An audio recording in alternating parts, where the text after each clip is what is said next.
Good morning, everybody. Good morning. Happy Sunday. I can remember what day of the week it is. Hope everybody's doing well. Um, Stream title. I see A that people are talking about it in chat, but B, I honestly didn't know what to do for it. I wanted, I wanted to do some quippy boxcars thing. I don't feel like this is very quippy. But we have boxcars. They are at the interchange. What's God? Sorry, brain is jumping all over the place here. We ordered before the last stream began. We ordered a couple of boxcars and set them up so that we could get the repair parts for shops and crews. And now that is set up, and that's going to be one of the main things we focus on today. Hopefully, maybe. Also, it's foggy and dark outside because I thought it would be cool to do.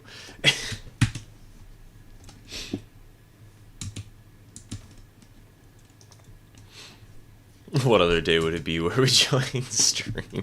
True, especially with my announcement recently about taking a little bit of a step back. It'll be the secret 8th day. One day, there we go, one day. Spelled with a W. We'll be on shortly getting lunch sorted. No worries, Nina, take your time, take your time.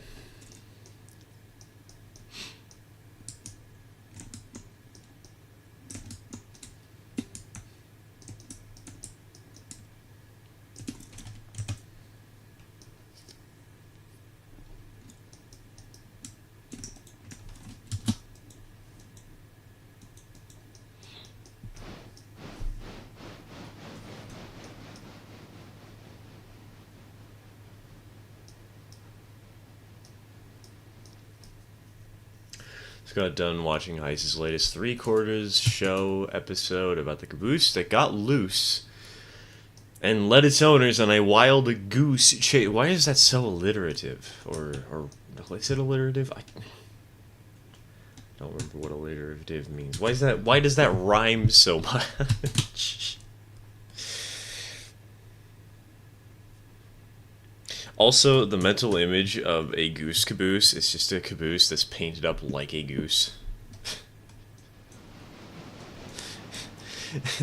They keep geese in the cupola to ward off any intruders.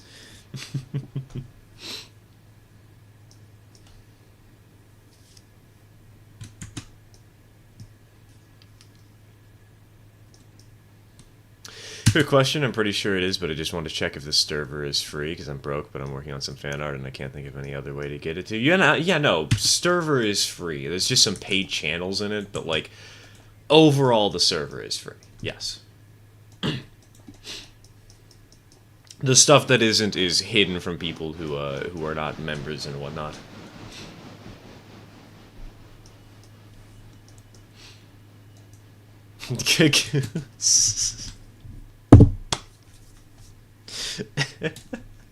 Untitled Goose Game cameo in Railroader.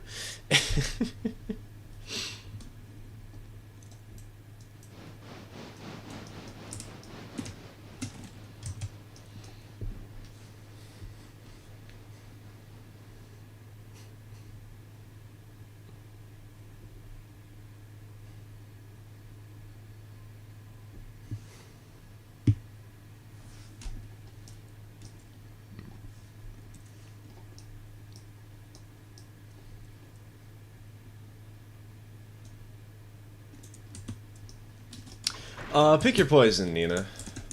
I think Mudge might be working on the interchange, but if you two want to like team up and do that, that's always fine. Grab a buddy. It's just like school all over again. Buddy up and prepare for trouble.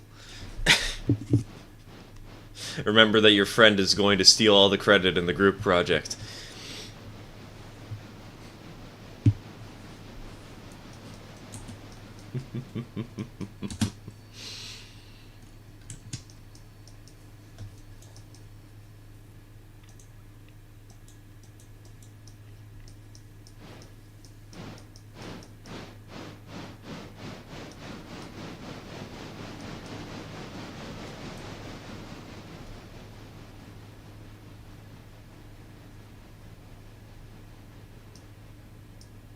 It's actually how the caboose is celestial. They haven't realized they're out of the atmosphere and they can't fly any higher because they are trapped in the caboose. uh,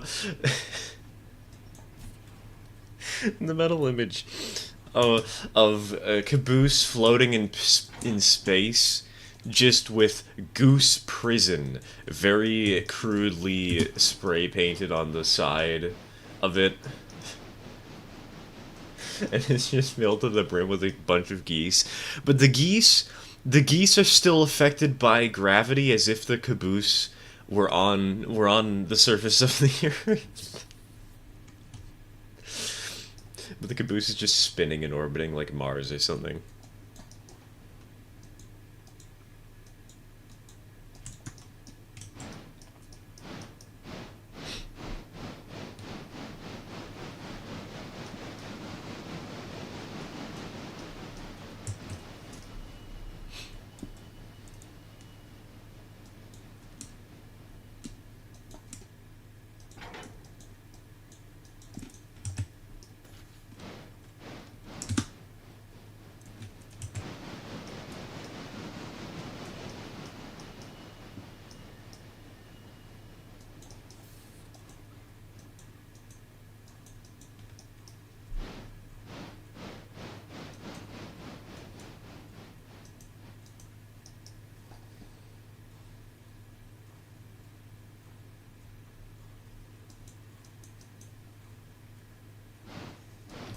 The fire on Wednesday has royally screwed up some of the roads around my house. There's a 2-block area around the burnt out building. What?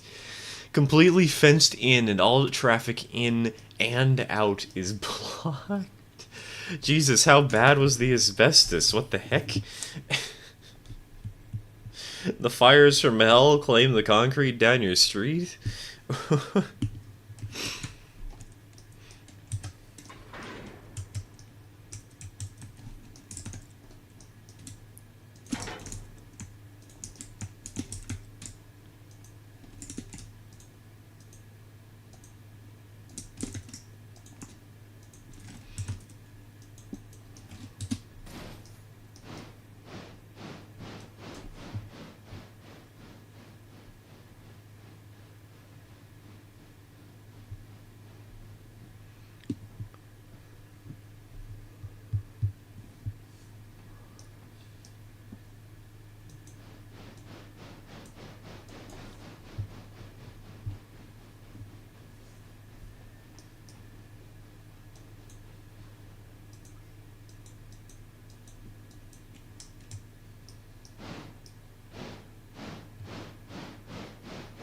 Asbestos, lead, wait, a meth lab?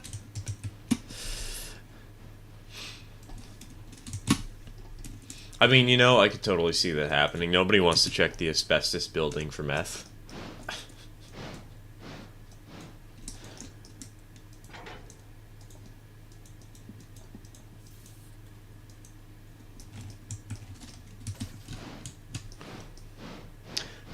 Pro and probably illegal tip of the day, if you ever want to hide illegal things. Your drug trafficking ring. Just go into a building with a bunch of asbestos.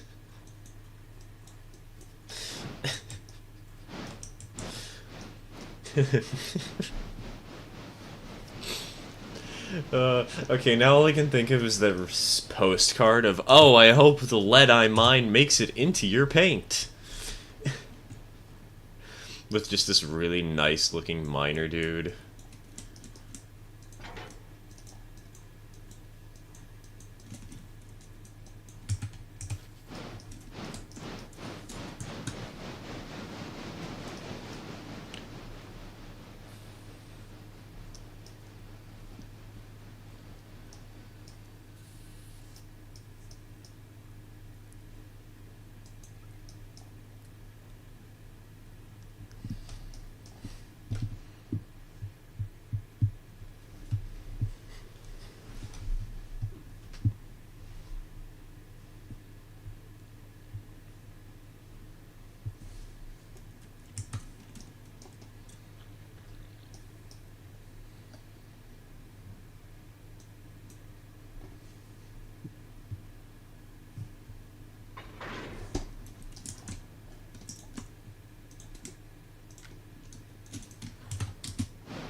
Oop. For some reason, that's not appearing in chat. And the school district is going to be legally forced to rebuild it to its original condition because they registered it as a historic building to get tax cuts. Lamau. I suspect school lunches are going to get worse soon. Oh, absolutely. And there's going to be so many parents complaining. As if this wasn't already enough of a nightmare, it's going to get even worse.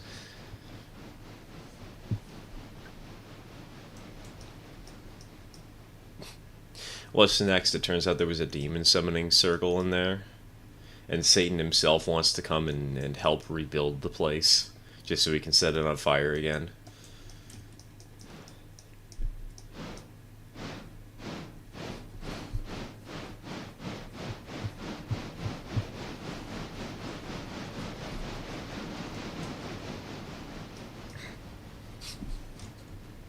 You like the business? True, he's probably the one who set up the meth lab.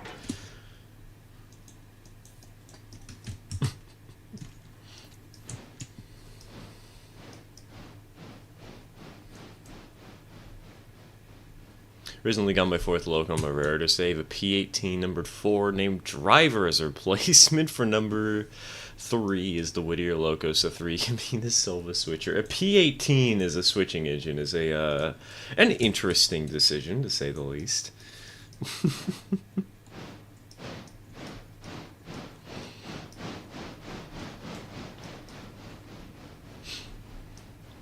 Oh, I guess it's not really too bad of a choice.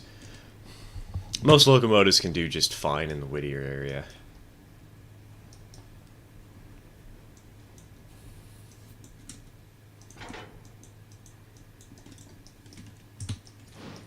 I use a Santa Fe as a switcher in Andrews.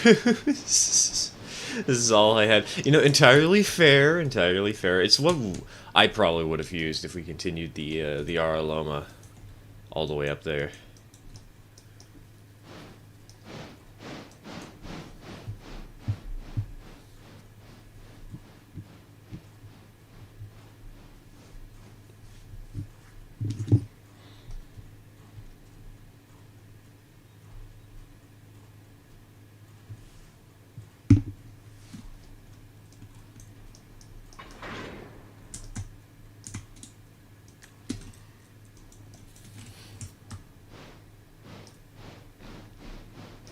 Alright, we are, I know he said I was gonna get boxcars. We'll do that soon, we'll do that soon. Because now that we have all the cars sorted out over here, all we need to do, get the train set up, and hit the road. Speaking of hitting the road, though, I completely forgot to get the passenger train running.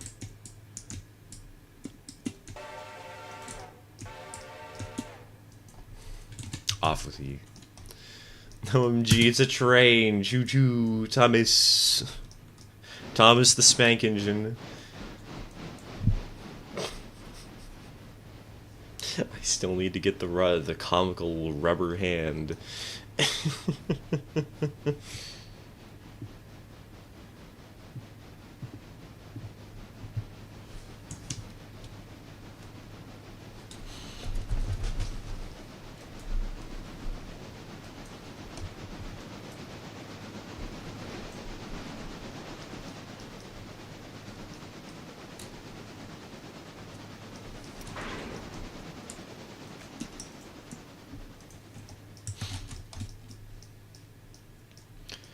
You know, actually that reminds me, maybe one of the games I should do for the Streamathon this year is Choo Choo Charles and try and do a deathless playthrough.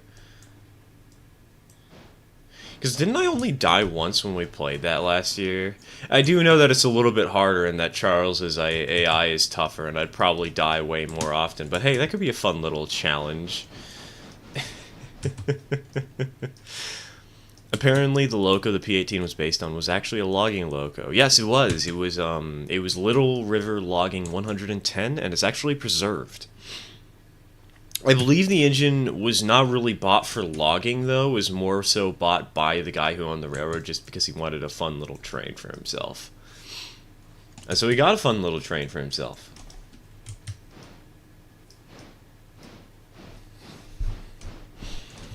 You know me, I had to get the logging Pacific for the memes. You know, fun fact, I have a picture I still need to hang in my room. It is a picture of like an 8-car log train, all skeletons, all with logs, like single logs on them. Very, very, very thick logs. Standard gauge, Lincoln pin, bobber caboose at the back, and there's this classic 440 at the front. Like, A12 kind of classic.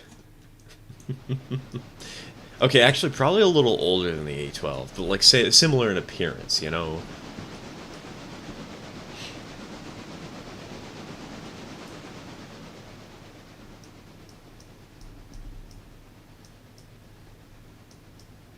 Could be fun. Yeah, I think it would be a fun little thing to add to the streamathon. I think the streamathon this year, from what I hear, is going to be shorter than the last. It sounds like my father's not going to be gone as long as he was.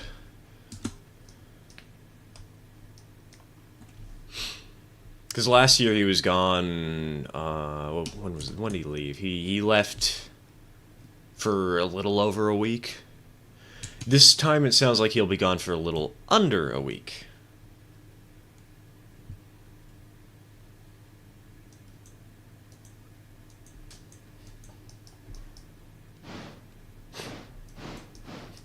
I bumped a car. Oh no, not 99% condition. Whatever will we do? It's not like we just got our repair shops up and running. Actually, it is not like we got our repair shops up and running. We still need to deliver the boxcars, don't we? Nothing like a thick log, that's what he said.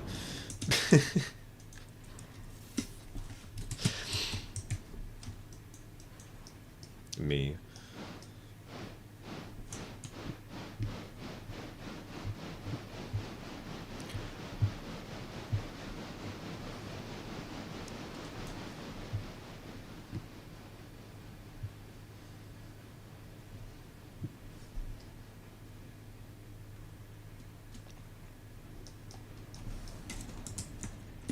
I make those jokes a few too often, a little too often when it comes down to like Discord voice calls. I don't know why. Assuming this somebody says anything that could be construed as risque, immediate, that's what she said.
The other day, thanks to Johnny, I got to see a picture of a live steam engine that fell into the turntable pit at a meetup.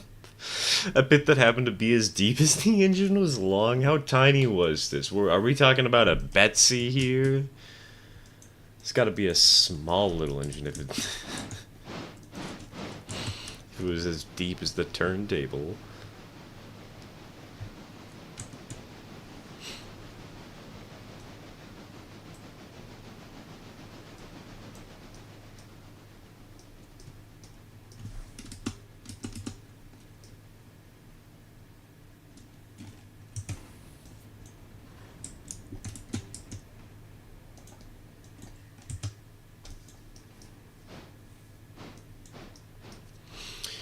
We'll say the new wear and tear features just gives me more reasons to buy more big locos in my single player save.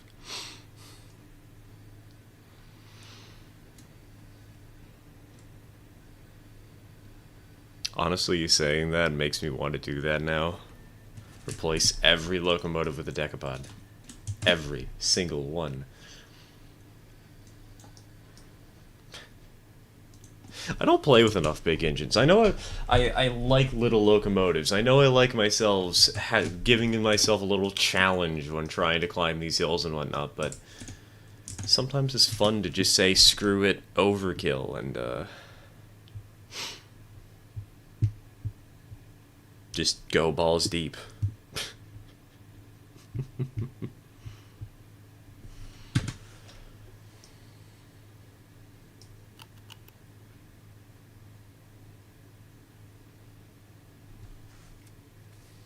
Massive hypocrite on that, to be honest. I hate it when other people do it, but when I do it, it's fine. Should work on that, TVH. Honestly, we as human beings are just massive hypocrites.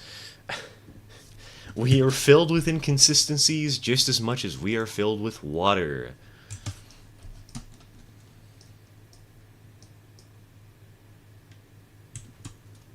Did I hear 4 Santa Fe's? It was a 7.5-inch gauge 284. Wait. What?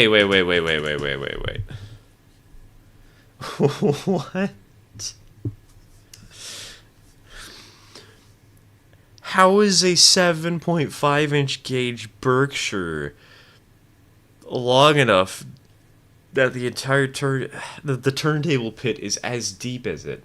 I said that kind of backwards, but I think you get the point. What?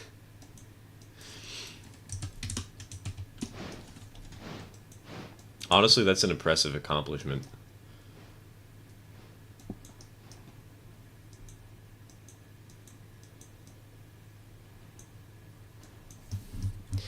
If hypocrisy could channel lightning, we would all be Zeus, or we would all be dead. Probably a mixture of the both. That honestly sounds like a kind of cool apocalyptic scenario to write about, though. Oh yeah, everybody gets struck by lightning as soon as they say something hypocritical.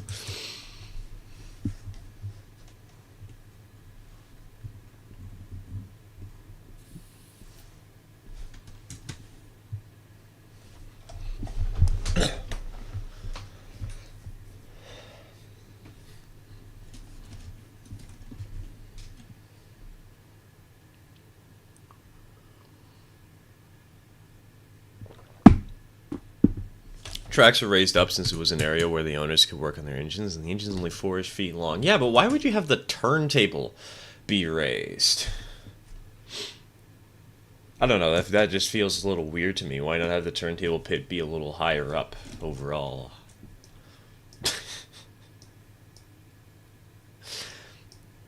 Polar Express turntable. I was wondering why I had no idea where the passenger train was. It was in Alarka. Yep, we never actually sent it on its way. I was kind of expecting Trainoplier to join the stream and start running it, but I guess he's running a little late, or he's just gonna be not at the start of the stream. We'll see. Where even is the passenger right now? Oh, it's not even at Alarka Junction. Afternoon, Katie. Welcome to the stream. Welcome to the stream.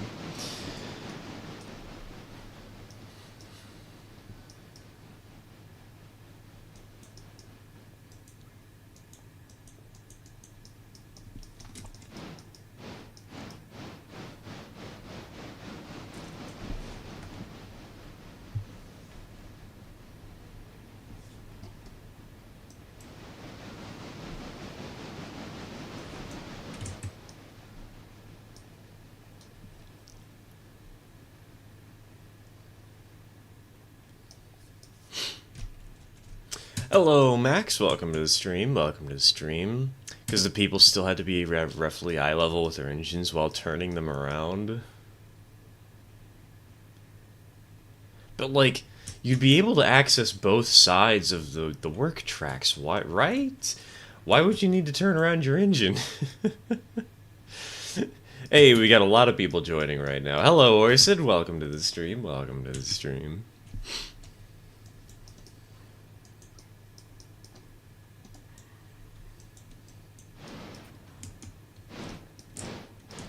Welcome to the early morning fog runs.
Yep, water got past the regulator valve, and flashed to steam in the superheater, and off it went over the end of the track. Oof.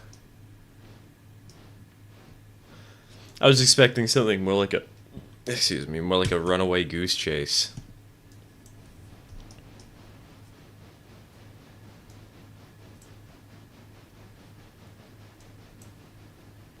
Got news. I'm an uncle. Congratulations. Congratulations. Be ready to spoil your niece, Rotten.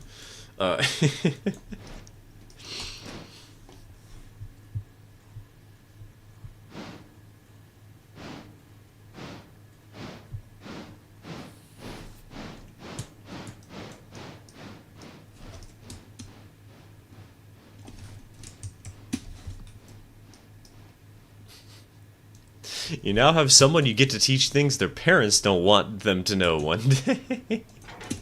So yeah, kid, this is weed.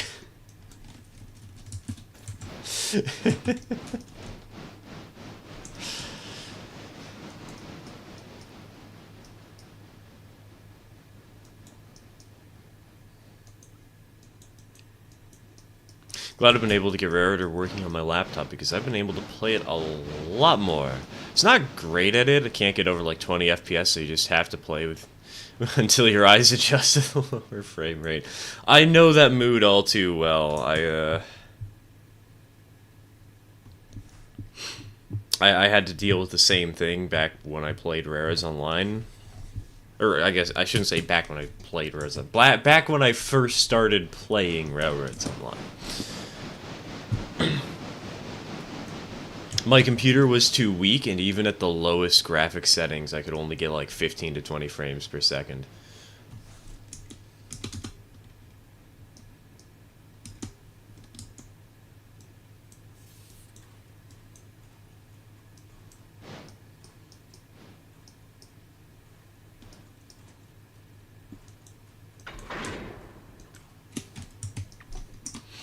If you would have any Pennsylvania Railroad engine that is not a K4 and Railroad, what would you choose? Haven't I answered this question like 70 times?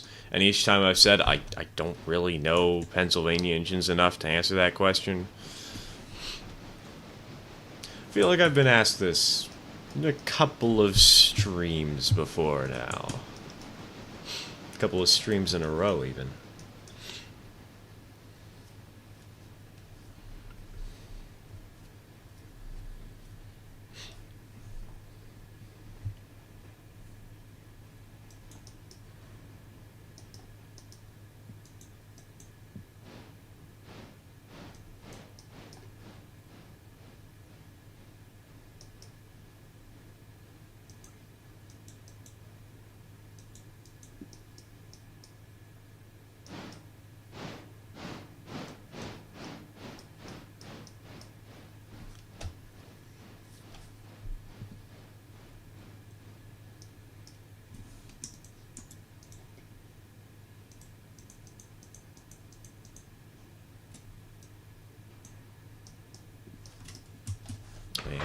bonk.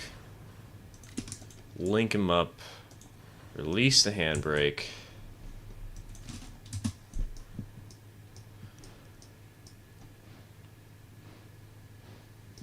How many passengers we got waiting here at Alarka? 22. Okay, not that many. They're only going to Alarka Junction and to Bryson Depot. Roger that.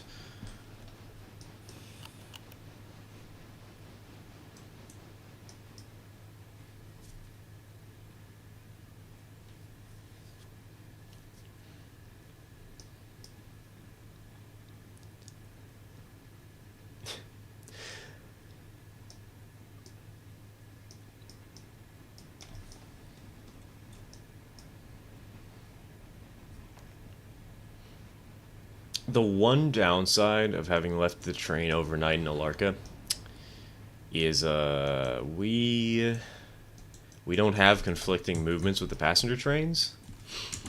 So basically I'm not going to get many passengers because the dedicated train is just directly ahead of me. That'll be fun.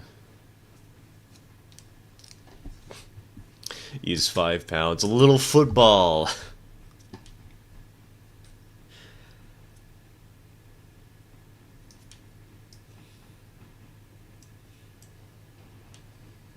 You know, it brings up a random question for me.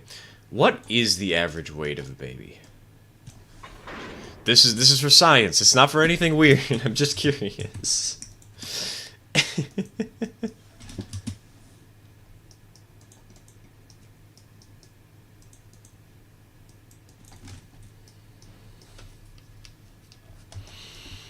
Before the stream started, I finished hand lettering my HOES&D tanker car.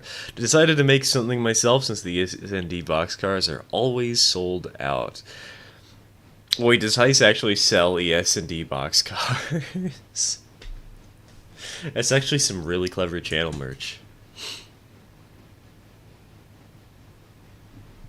Also says Explodey Boy Service on the side.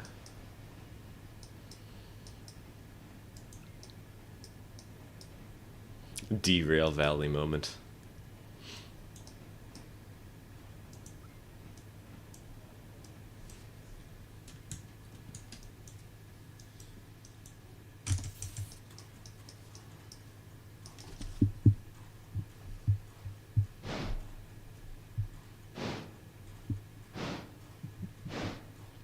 Just found another live steam locomotive for sale in my town. A beautiful 440 that they want 9,500 for.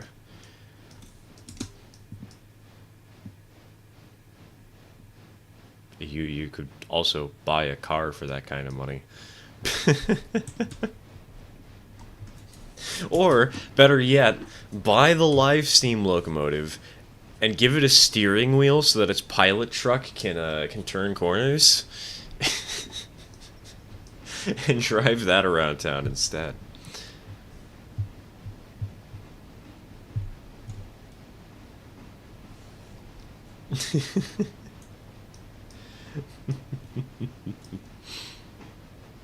His name is James and he weighs 5 pounds. James the Red Engine theme starts playing.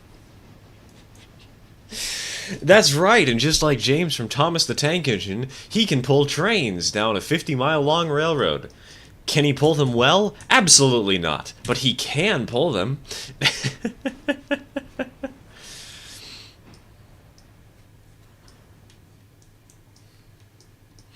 you ever thought about playing Derail Valley? Yeah, we played Derail Valley on the channel before. I'm not sure I'm ever really going to revisit it because we basically beat the game, you know? We 100%ed it. Maybe if I get like a VR headset, we'll play it again someday and suffer with me being in an actual cab. You seen the logging crawler tank engine? Oh yes! That abomination. That beautiful abomination. It's a tank engine in more than one way.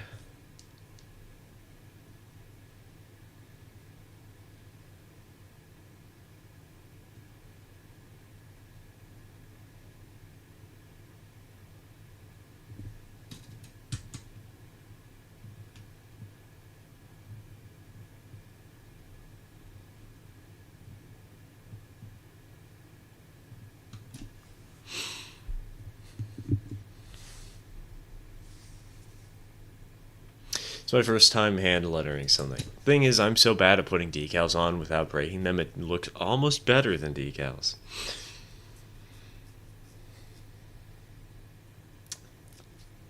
That just reminds me, I still have to decal some of my locomotives. I still have the Forney video to make. I've got the tank cars to letter up. I got the coaches to letter up. Oh yeah! Speaking of which, complete tangent, but I got another coach the other day. Now, the reason I'm bringing we have so many coaches, right? I mean, we have the ones TK donated, we have the ones I bought from that Disney lot that I was planning on selling as channel merch after repainting it. But this coach is special because I actually bought something not in 0 and 30 for once recently. we have a little bit of N scale on the way. Which I may or may not convert to 0 and 18 just because, but we'll see what I do. We'll see how things go.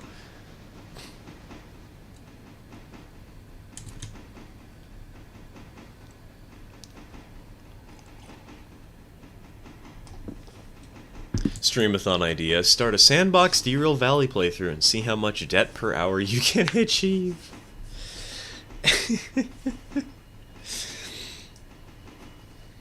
Ooh, N scale. Yeah, we got a small package of a couple of Kato pieces of rolling stock.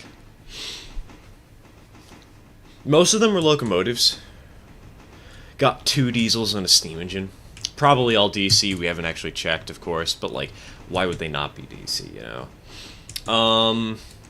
But in the package also was a Type 1 Amfleet coach.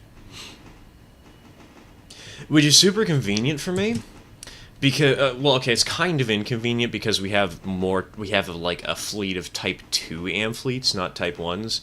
You know, the ones with 1 door on them rather than with 2 doors per side. But it's still an Amfleet car, and it means that our Amfleet passenger train is slowly expanding. Not that it really needs to, because, you know, I'm mostly modeling an 0 and 30 now, but still fun to pick it up.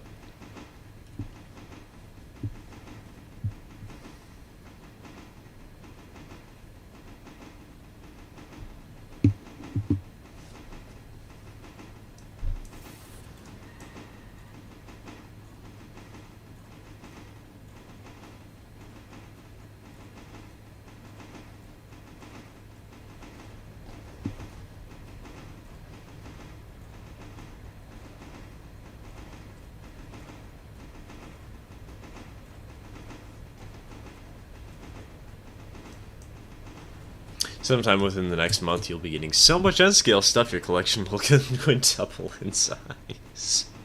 One fear. If it's gonna quintuple in size, that's actually extremely impressive, though. I should go to the basement. In the middle of this live stream, I should go to the basement and just record a video of me showing off how much N scale I have. Because if you think I have a lot of 0 and 30 engines, oh, you haven't seen the N scale collection.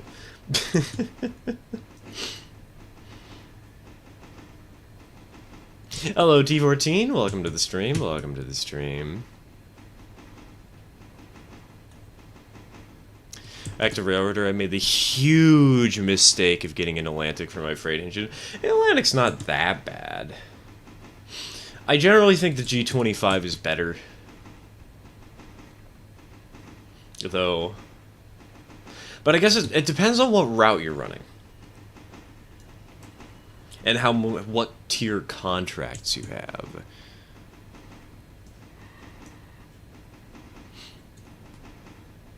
I'm the same way with boxcars. I had to count them just now. I have 11 and I have no plans to stop getting them. Dude, I have 20. And those 20 are just the modern boxcars. I'm not talking about the 40 and 50 footers, the older styles. I'm talking the 50 footers without the roof walks.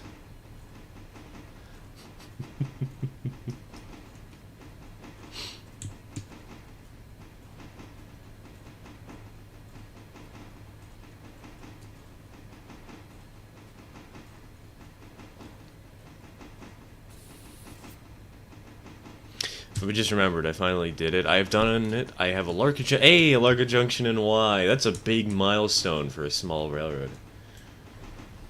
Because now you got Robinson's Gap. You got the coal trains. You got the coal drags to do.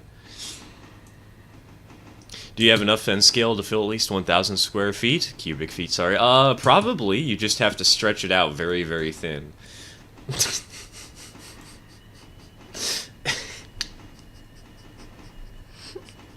You'll have to just inflate it. Get a bicycle tire pump. Blow up the locomotives.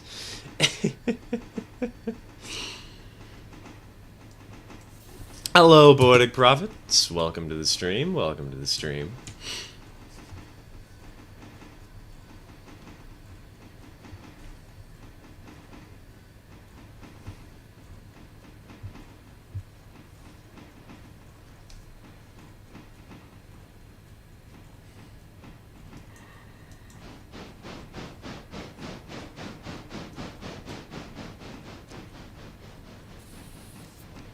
Got them shiny stones now. Got that black gold. It really is black gold for Railroader though. How much have we made it to the interchange yet? With that drag from Robinson's Gap? We have not. We can check out where it was yesterday. Hold on. East Whittier interchange. Only $1,558. Excuse me. Only $1,558. Never mind. It's not as much money as I remember it being.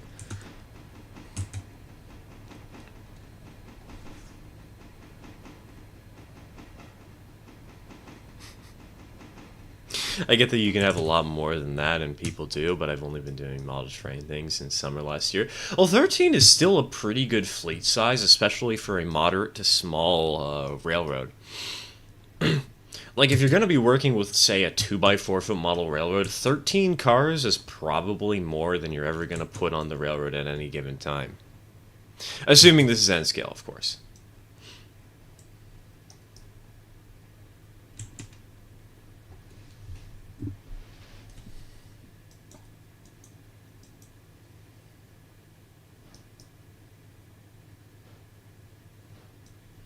It's HO. Well, even then, like a 4x8... 13 cars would be a little hard to fit in a 4x8.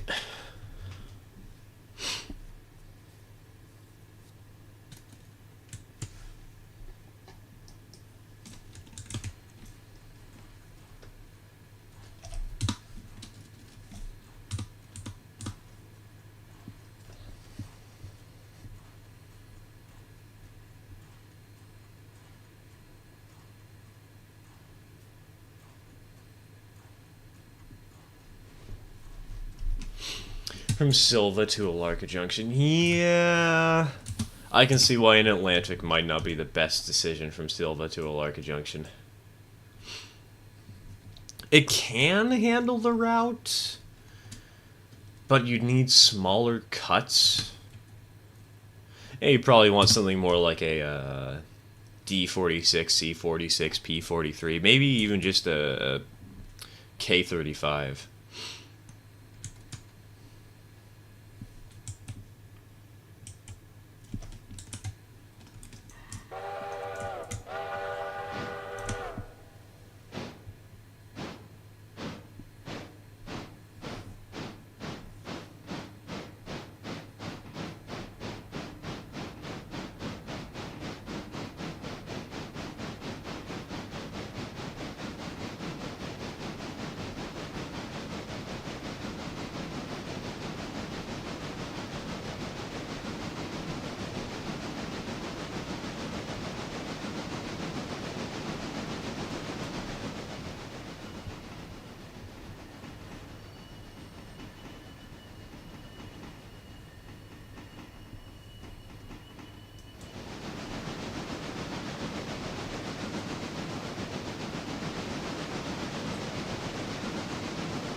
Heyo, Corey, welcome to the stream, Happy Sunday, we get a nice old morning view.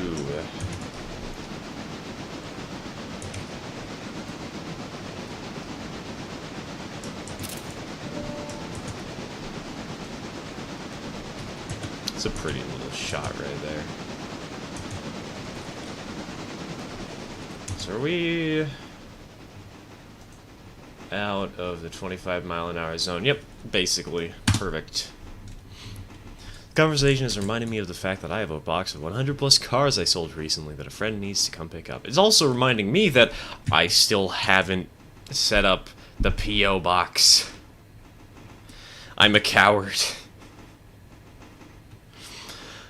The first trip to Alarka Junction, I had the Y stuff and coal. Thought I could make it, stalled just before Hemingway. Got my T-22 in case and used it and eventually got up in style. Yeah, no, that first trip up to Alarka Junction can be rough. I think we only barely... No, we actually stalled on the hill.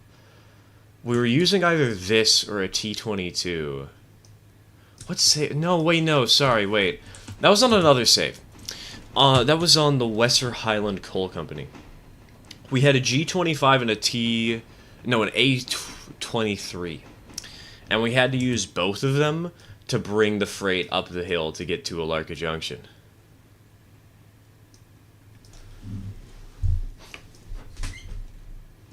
Found an 0-30 locomotive on eBay lettered for the South Pole in Southern. Wait a minute. That's not how that works.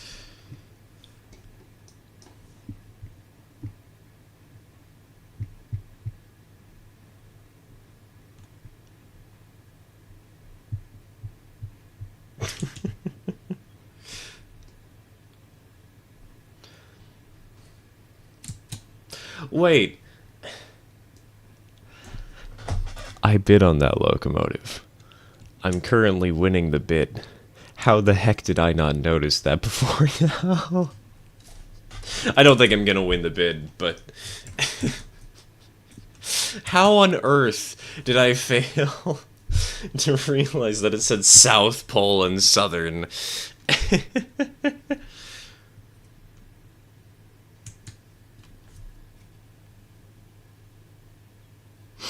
Hello, Mikey. Welcome to the stream.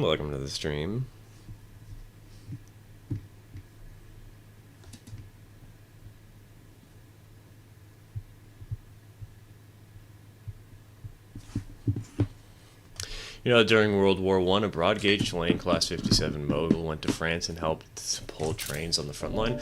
I could see that happening. Also, I don't know why I hit the screenshot key just then. World War I had some very weird things happen, so yeah. I can believe that.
Alright, 60 of 60.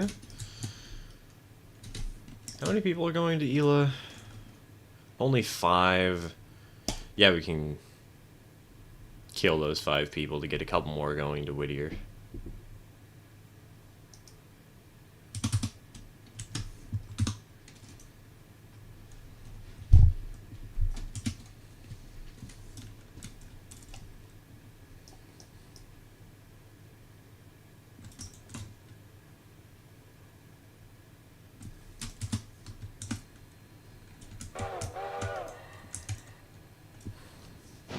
engine had to be re-engaged to fit in the standard gauge. That also happened here in the US with a couple of locomotives. Most notably, the Russian decapods. There's a locomotive similar to that here in game, the D46, but they were slightly stronger. The Russian decapods were. They were like, I think, at least if memory serves me, they were 50,000 pounds of tractive effort rather than 46,000 pounds.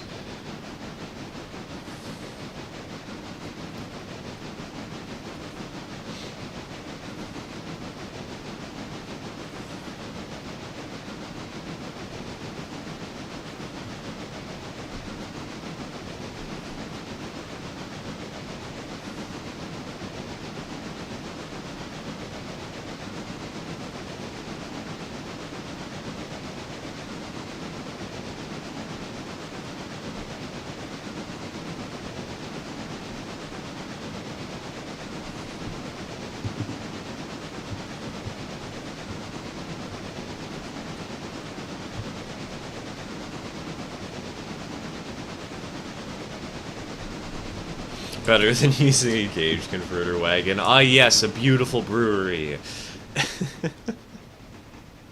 I saw that train of thought video.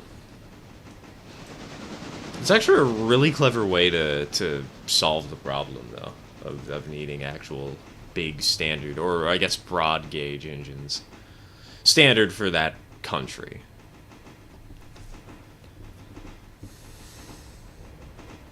Favorite weird World War I thing is when in the 1890s built ocean liner Kaiser Wilhelm der Grosse, or however the heck it's spelled, was converted into a cruiser or some other military battleship by the German naval. Why did I say naval?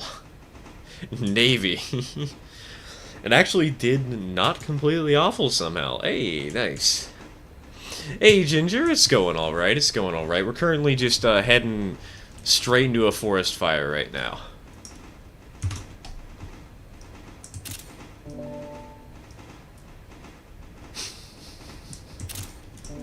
I should change the weather.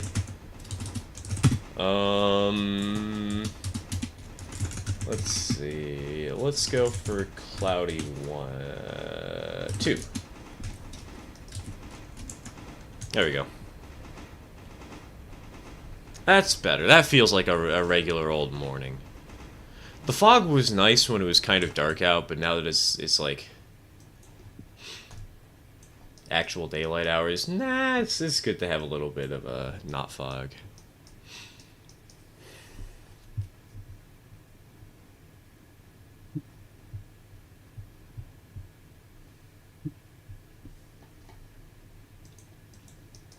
Wait, why am I stopping here? We don't even have passengers for this station. Am I looking for just a single person to go to Bryson? Is that what I'm doing?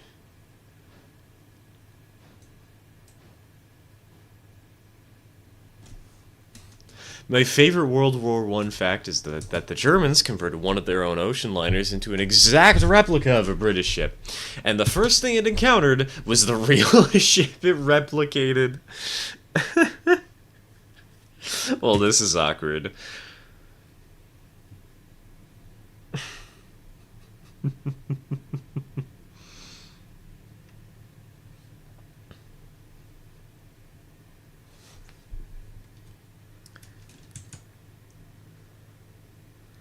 Anyone else lettered rolling stock for other roads on lease? I feel like that's something I would do, but I haven't yet.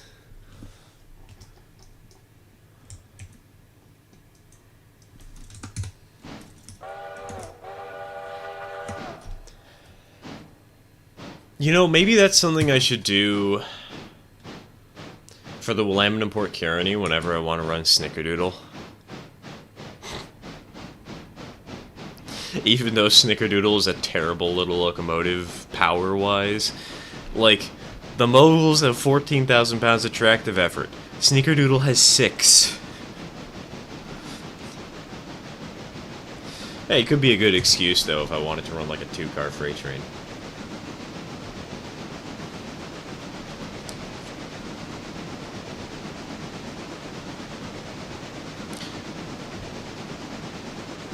The D46 210 is based on the Great Western Railroad of Colorado number 90, which is now working on the Strasburg Railroad. So I have heard. So I have heard. I remember a lot of people at the beginning. I used to call it a Russian decapod, the engine in game, but people kept correcting me. So I actually looked up what the difference was, and now I know. Kind of. I know a little bit. You see they're working on a mod for a 2.10.10.2 for Raritor. Yes, I have, and all I have to say about that is, Jesus Christ. You know how powerful that thing is? It's almost twice as flipping strong as the Santa Fe. It came in at like 131,000 pounds of tractive effort. That thing... First of all, I hope it fits on turntables. If it doesn't, I'm going to be supremely salty. But even if it does, holy cow! Well, I guess you have an engine to handle red marble now.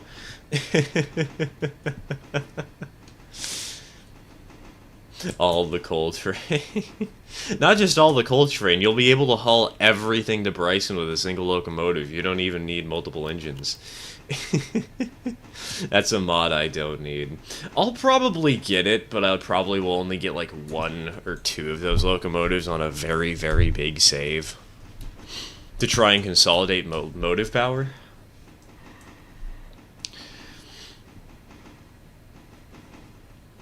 Then again, though, if somebody ever produces a smaller articulated locomotive mod, like a 2662 or a 2882, I'd probably go for that instead. Because 131,000 pounds of tractive effort? Why?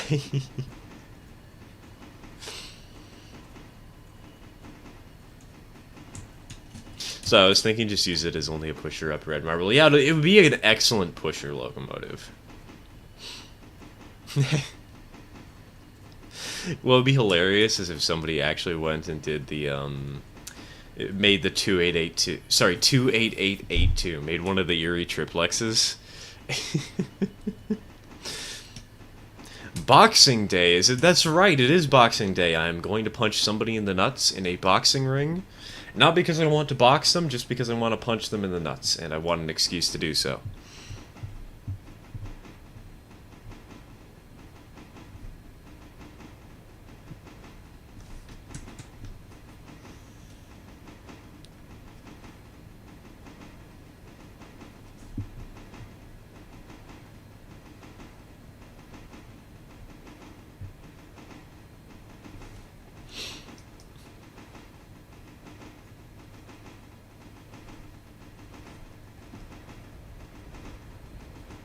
Oh yes, hello Roberto, welcome to the stream, welcome to the stream.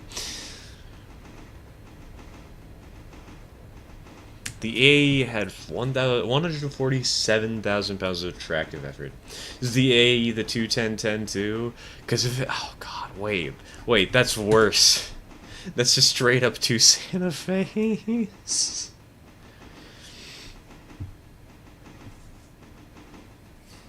You went to 2.0.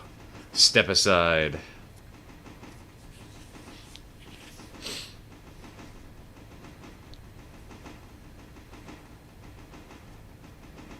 Okay, you know, something I've recently realized that's really quite funny to me is just how much weaker narrow gauge locomotives were.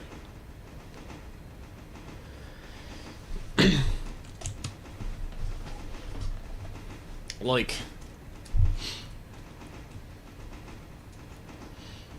you look at some of the biggest engines they had, like the articulateds, the Uinta, the Sumter Valley articulateds, and you realize 44,000 pounds of tractive effort. Holy cow, that's so much for narrow gauge. And you look at standard gauge and you remember that there's something like the D46 decapod here. Which just casually happens to have 2,000 pounds of tractive effort more, and in this game happens to be a middle-of-the-road strength locomotive.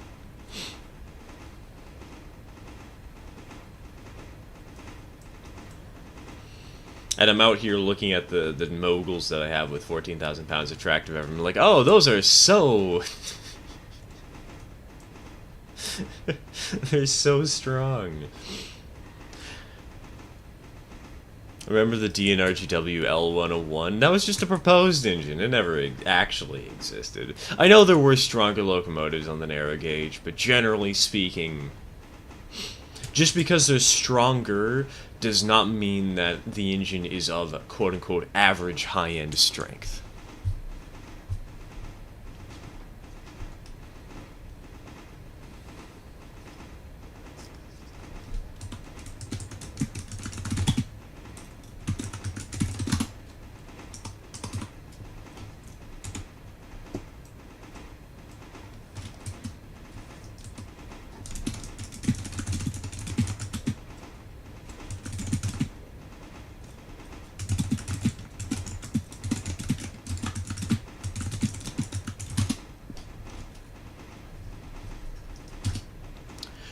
I'm curious if someday modders will add the entire line to Asheville in addition to what we already have. That might be a little bit difficult just because they'd also have to model the terrain going out to Asheville.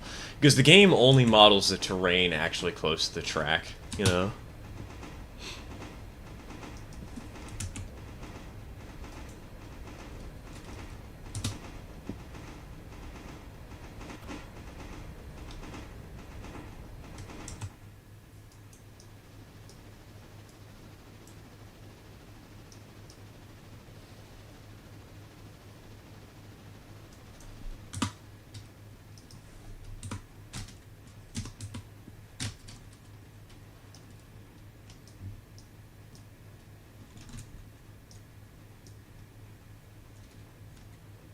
The L2B with 2,600 or 260,000 pounds of tractive effort. Aw, so cute. Oh fuck, there's no silly string above the tracks.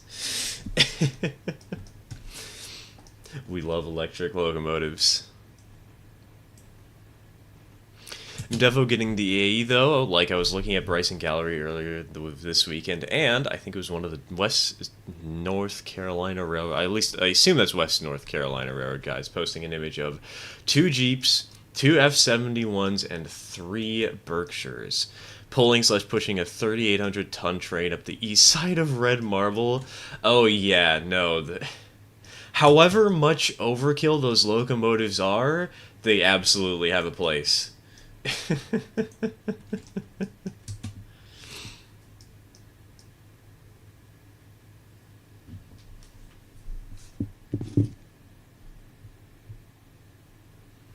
Hey, Draina Blyer, welcome to the stream. Welcome to the stream.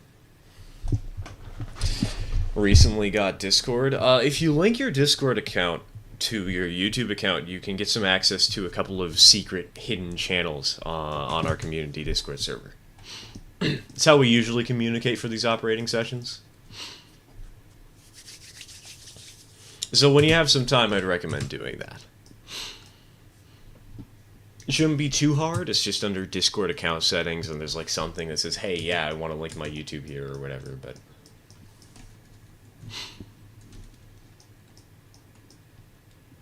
Difficult, yes. Possible? Maybe. We'll see. Yeah, no, it could be possible. I just think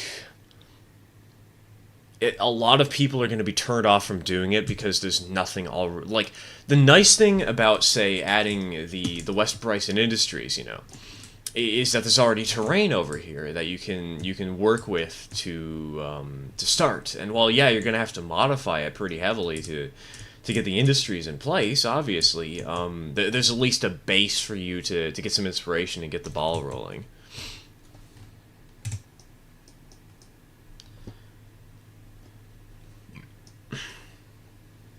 Hey JKT, welcome to the stream. Don't know if you've mentioned anything about it, but I got to see the Empress yesterday. I don't actually know the Empress. Is that like a movie?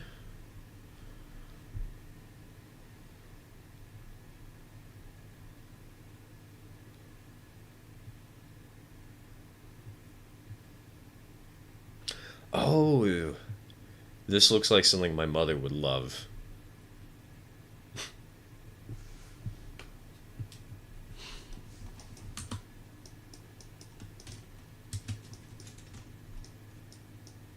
Oh wait, no, it's a Hudson 464.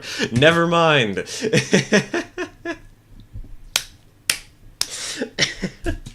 I just looked up. I looked up the Empress, and it just showed me a Netflix series. Is that the Canadian Pacific locomotive? The CPKC one they're running around? It's a pretty little locomotive.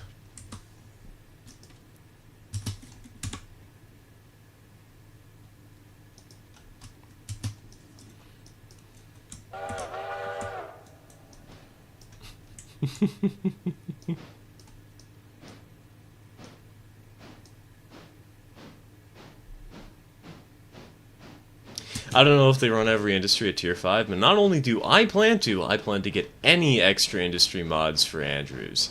Already did for Bryson and Almond. Ooh, there are mods for Almond?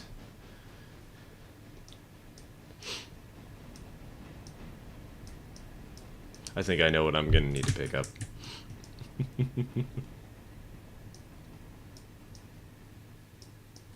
Now I'm gonna go play with my some new O-scale locomotives. Lucky, lucky.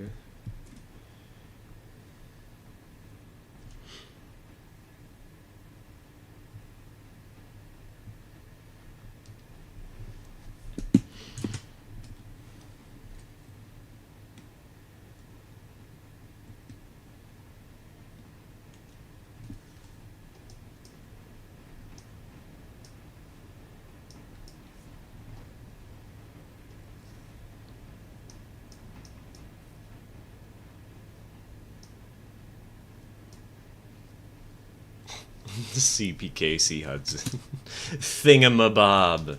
That's the new hit character, right? Just like SpongeBob, it's his new counterpart, Thingamabob.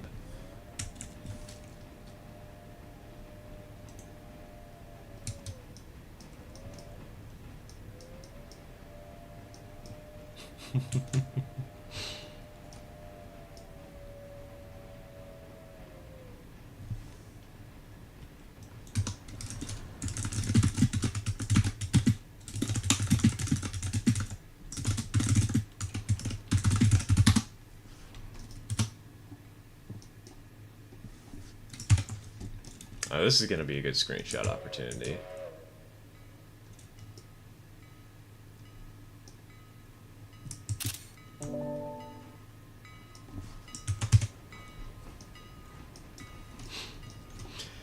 Keep thinking I should get some of the map mods. Then I realize I already struggle with work as it is in my single player game. Make it worse for yourself.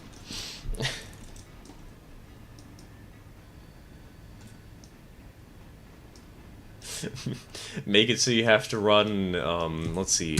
Oh yeah, get that one mod that makes it so you have to run more pulpwood to Andrews or something like that.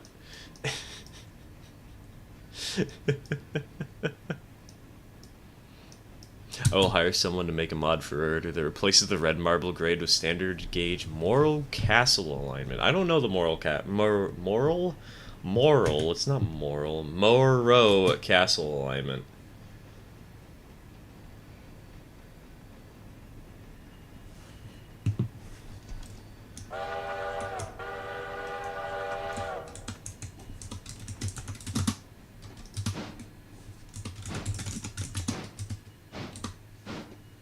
Oh, okay, I see.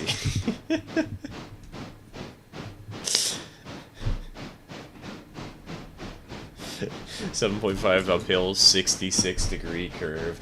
God, imagine trying to take a decapod around that, though. You just... Hell. Hell on earth.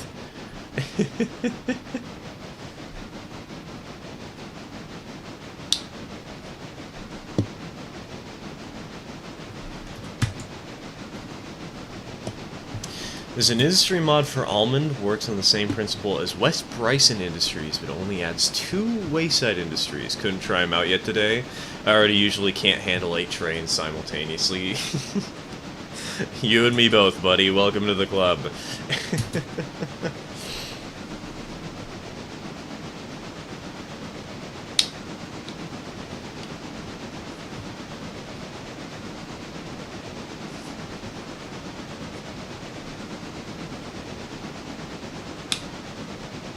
I run from Whittier to Nantahala with everything tier 5, and I usually get like 150 cars in a day, but today so far I only got 20 cars with no more spawning in.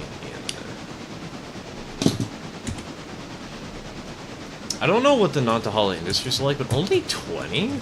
Dude, we get 47 a day, and we're only going to the Alarka.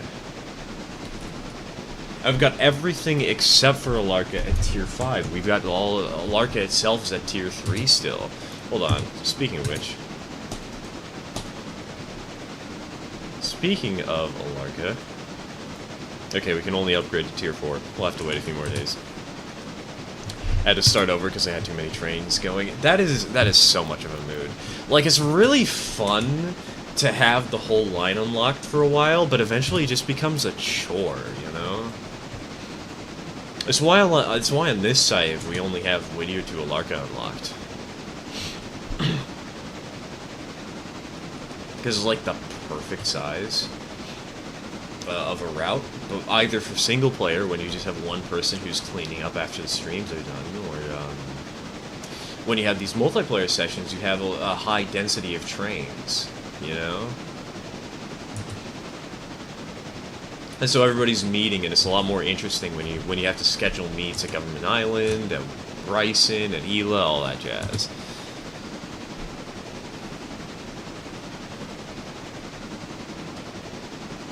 If you ever go modded on the save, try out the Alarka Junction interchange to fill up the card more. I'm considering it.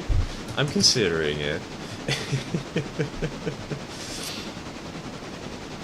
I am seriously considering getting some mods, especially now that Train-A-Player has Discord, because it'll be easier to communicate about what mods we have and how to install them and whatnot, you know.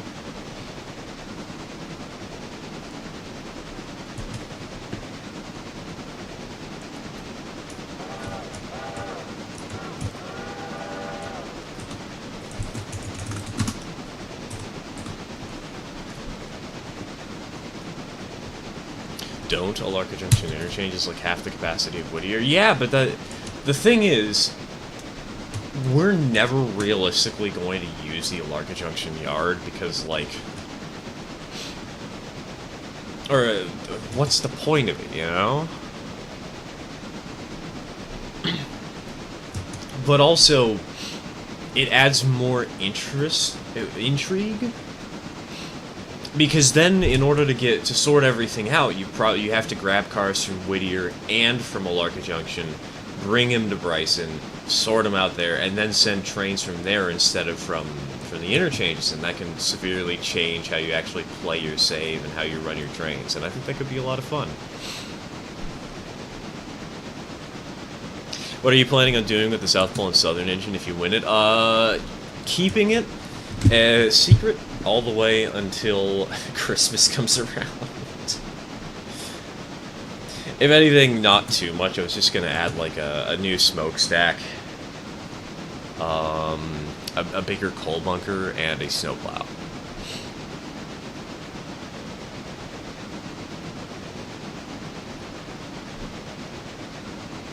I don't expect to win it, though. I'm not going to bid any further than I already have, and I'm already at my maximum bid.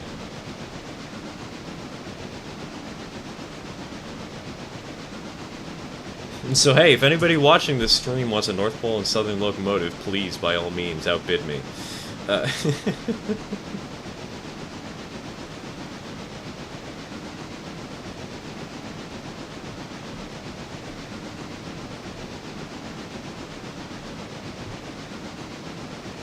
Also, I totally should have taken screenshots.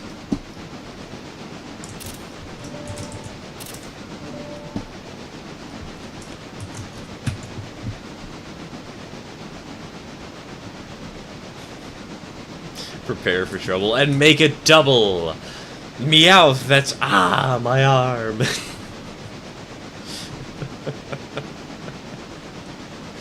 If you were to have any British engine and railroader, what would you have in game? I would go for a comically small engine so nobody would ever want to run it. I'd go for the flying buffer beam.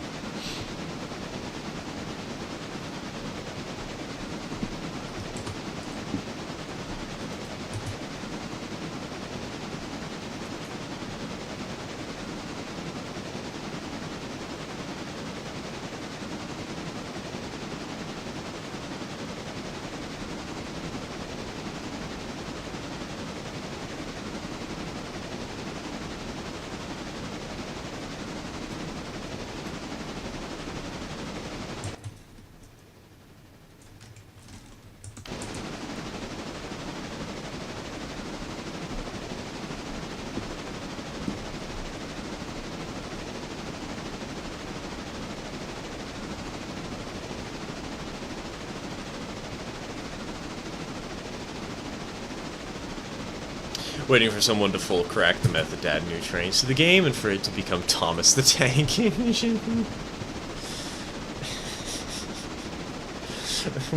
This one's Donald and this one's Douglas. Wait, they swapped their tenders. Shit. Again? Really?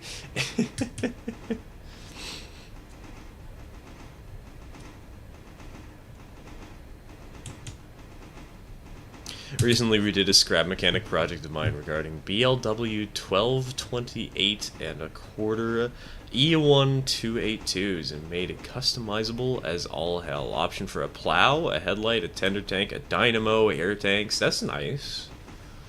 It's always fun to do a big project like that.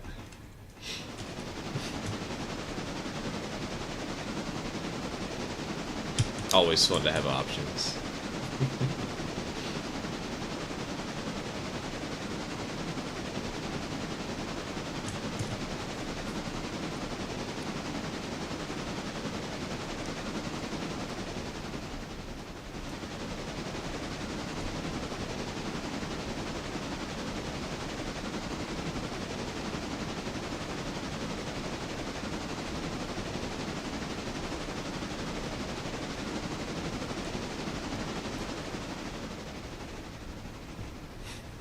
For some reason, a part of me wants to do the SNCF 240p. You want 240p? That's such a low resolution. What the heck? Which was a 4-cylinder compound 480 with 70-inch drivers. Jesus. Why I want to do that beats me. Will that ever happen? No. Would it be kind of cool? A bit. That's entirely fair, though. Sometimes we just want things, and that's all the excuse in the world that we need.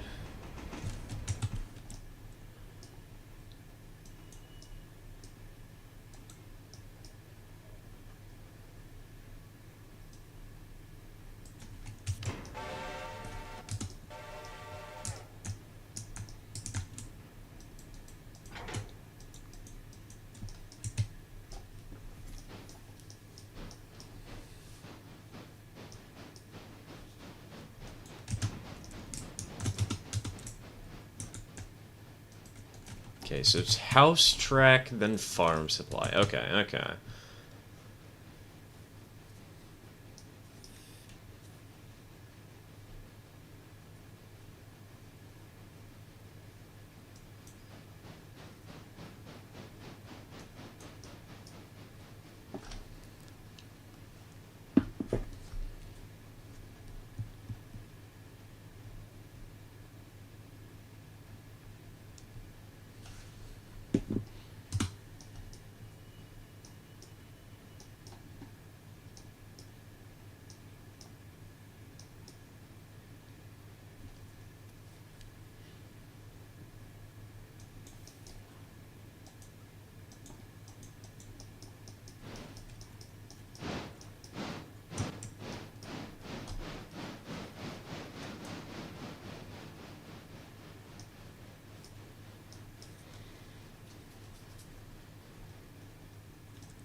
Recently got myself a whole list of a bunch of scrap mechanic projects as well. Train-related ones, or just general scrap mechanic? You get gonna rebuild the general.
Alright, and bonk. That was a little hard. Oops. Yeah, whatever. It's only 1% damage. Nobody ever complained about okay, so some people complained about 1% damage, but that's not my problem. It's not my freight car.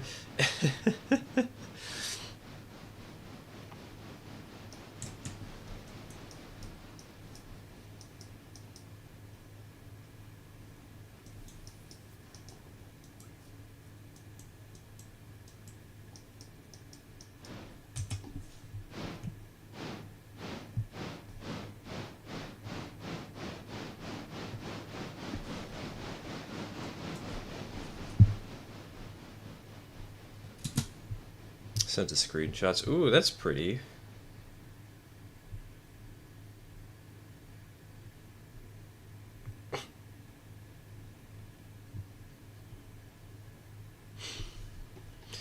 I'm a sucker for nighttime pictures.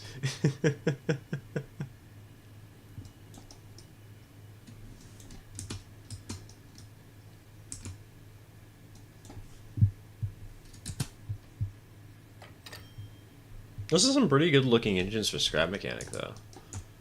Not bad, not bad.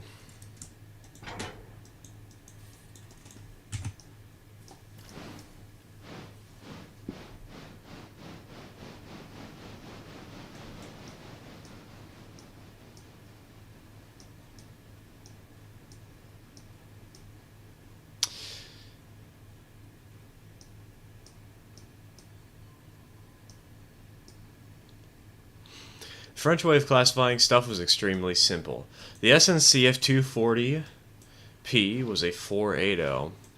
PLM 151A was a 210-2. The 140 was a 280. Guess what the 242A1 was? I'm going to say 484T. Sneaking suspicion. Okay, maybe it's not a tank engine, but it's a 484, presumably.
I don't want to recently. One of my friends is going to Sweden over the summer. Let's go. Man, I want to travel to Europe someday. Preferably when the Ukraine war is over so that I can actually visit my girlfriend.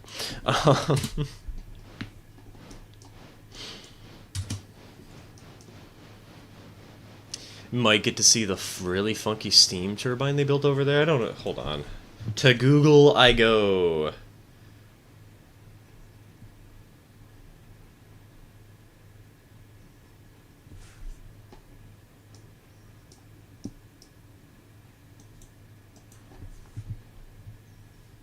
Hello. Swedish steam turbine train. Images. Well, what the?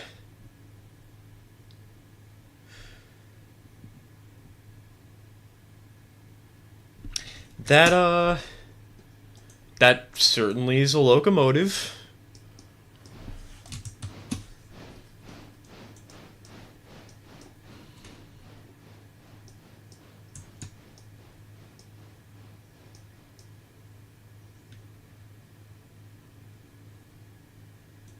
484. It was literally just the number of axles in each spot and some letters sometimes, although SNCF did have a 484T. I can't remember what it was called, though. Yeah, I remember that there's a different type of notation than white notation that's commonly used in Europe. And though they don't just do the numbers, they have letters for driving wheels. So for instance, a big boy would have been a 2DD2. A mogul, like this one, would have been a 1C. It's honestly a much simpler method, and I'm kind of surprised that that I don't see it used here in the U.S. more often, because it honestly seems kind of convenient if you ask me, but...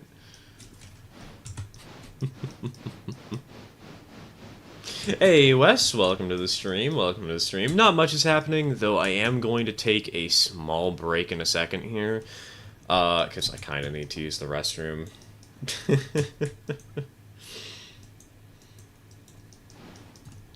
So I'm going to park this car in Ela House, and I'm gonna quickly rush off to the toilet.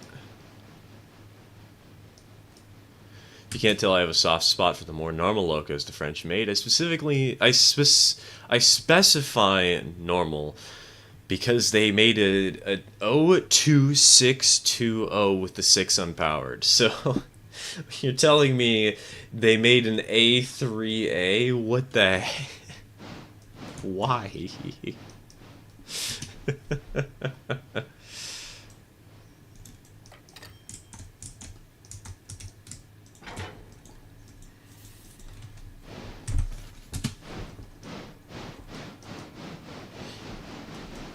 French notation is just white notation, and the European system had a child. Basically, from what it sounds, yeah.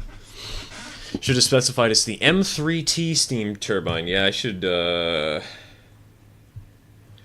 specify that in my Google search looking for weird engines. Okay. I need to use the restroom. I'll be back in a couple of minutes.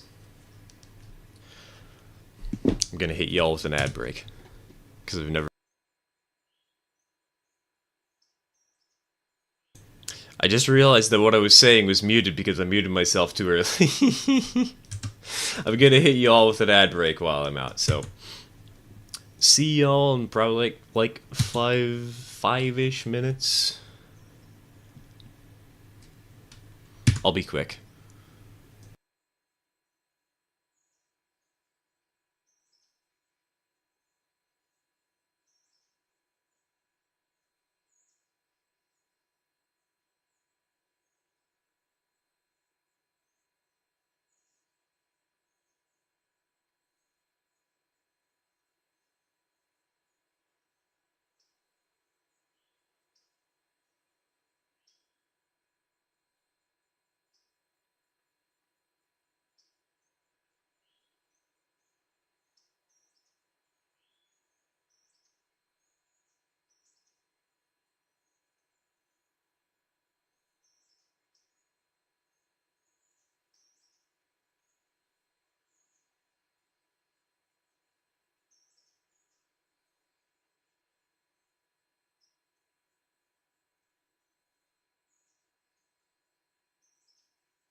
Alright, we're back. Ugh.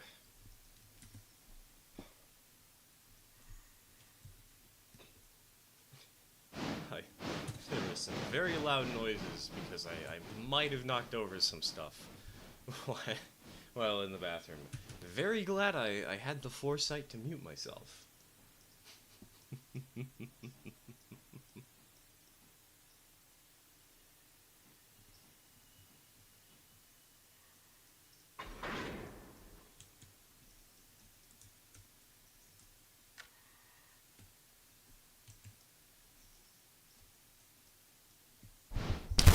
Why is your mic so quiet so suddenly? Simple, because I made sure to mute myself twice. I muted myself on OBS and I muted my microphone. For some reason, my microphone does not fully mute, and it's so annoying. Especially because I like listening to music loud sometimes, but when I listen to audio loud, it plays whatever my microphone hears, unless my microphone is muted, and so sometimes I'll just hear this very quiet clicking noise in the middle of my music as I'm typing up things on the side. It's so frustrating.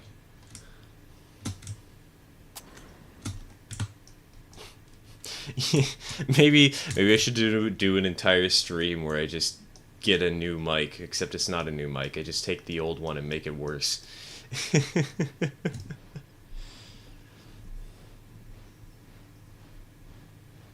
He gets like 4 more cents.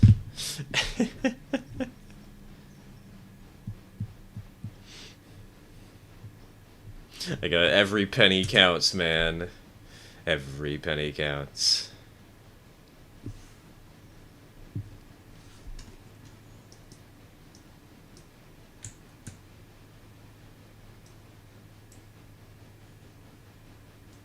Found something very silly on eBay. Bachmann's first attempt at a 460 made by putting a 4-wheel pilot truck on a USRA 060 Lamau. I could totally see Bachmann doing that. They're the kind of company that would 100%. I mean, it's what they've done with the 262s. What next? We're gonna get an 062 and a 260 that are literally just the 262, but without the pilot or the trailing truck.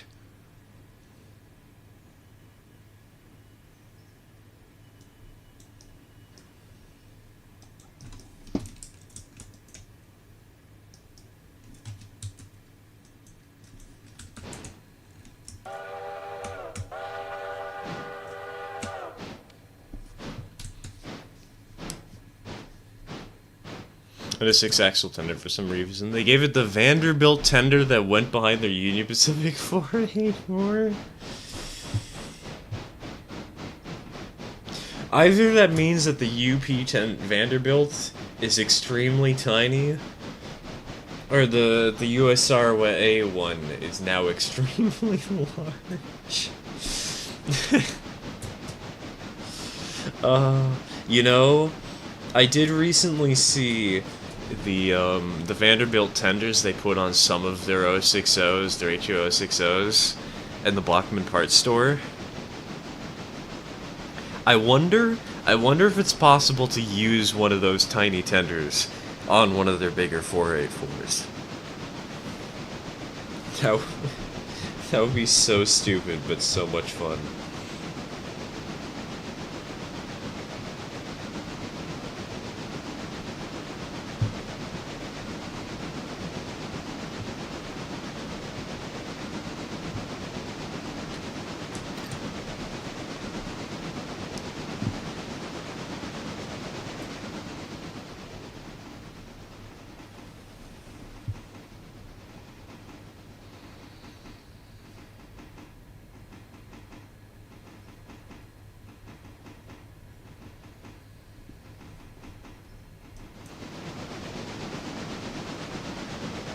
Pixar mom proportion 10 wheeler.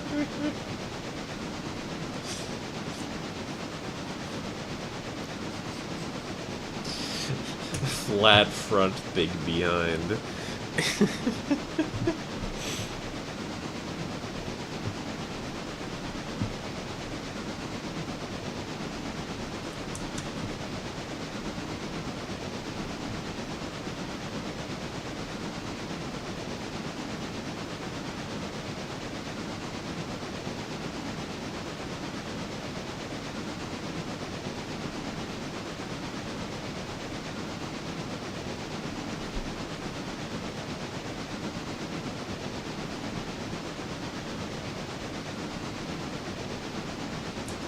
Posted some pictures. Oh my god, that tender is huge. What the heck? That's bigger than the locomotive. What? I know that some 060s had short haul tenders that were rather big, but that's not short haul anymore. That's just long haul. In fact, that probably takes up all of the tractive effort from the engine as soon as you hit a 1% creep.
Well, this is not the New York Central's PT. A tender so big that the coal bunker was equal in size to a standard 3-bay hopper car of the time. Jesus. Throw one of those on the back of a G16.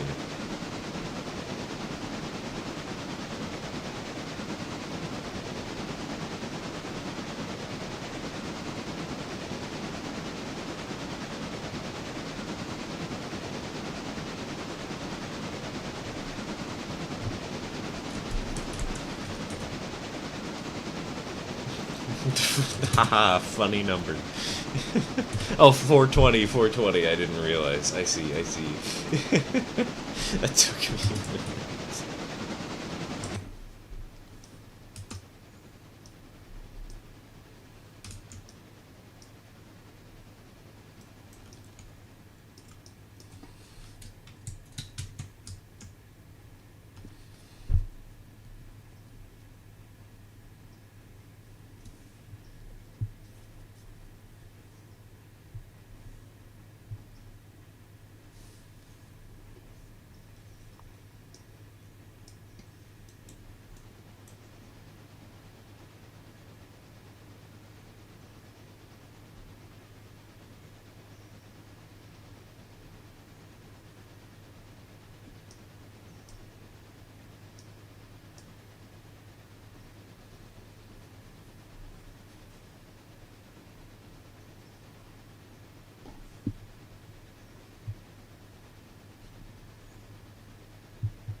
No, I haven't actually seen how the... Oh my goodness, wait a minute. I haven't seen how the interchange looks yet. How's that looking right now? Wait, where's the stuff to Alarka? Is that on Mudge's train? Aha, it must be. Yep.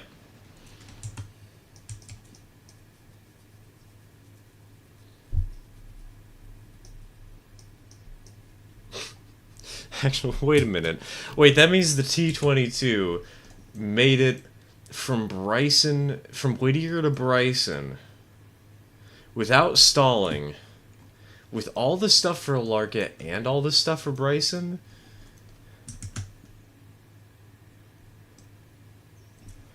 And it's not like we didn't have very much stuff for Bryson today.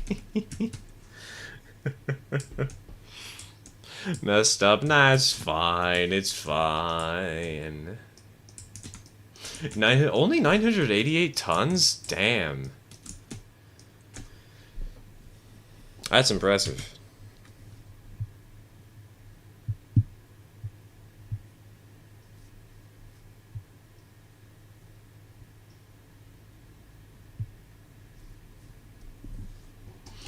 I'd expect it to be way more, considering how big that train is. But then again, most of those cars are just 99% of those cars are just skeletons. Yeah.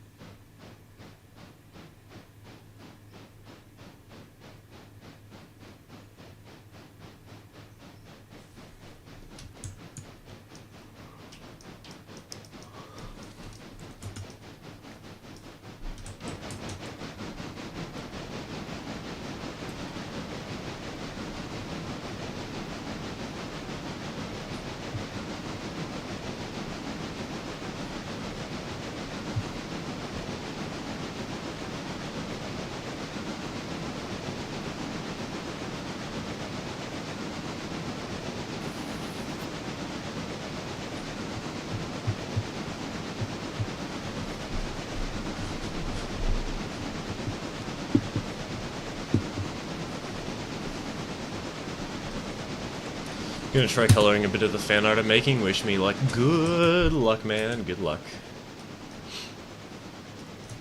Don't let the bed bugs bite.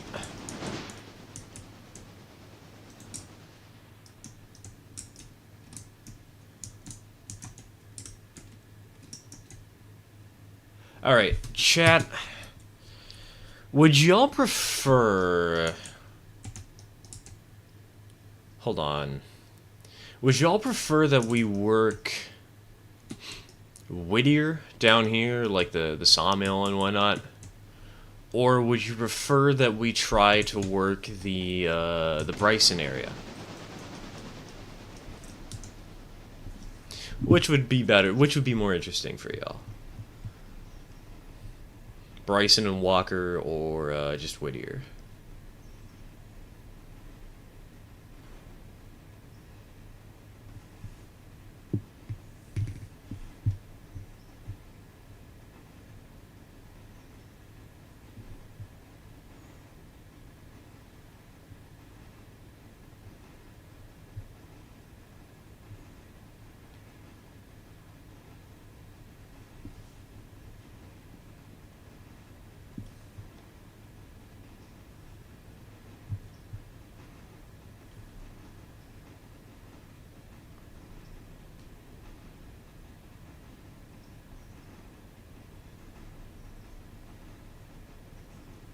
Ooh, hold on, that's not the right track to go down.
I'm gonna have to answer my question with a coin flip. Am I gonna have to pull out the D20 to figure out whether I'm going to Bryson or Whittier today?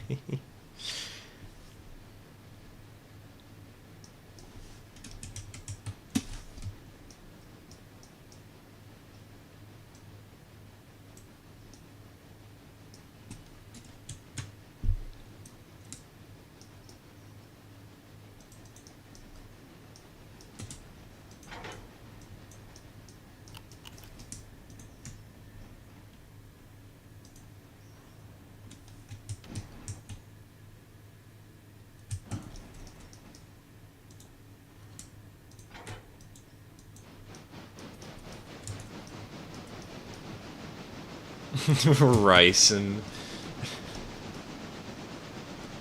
Ryson, the place where they make a bunch of rice.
Alright, hold on. Where is it? Actually, where's my D20? Ah, there it is.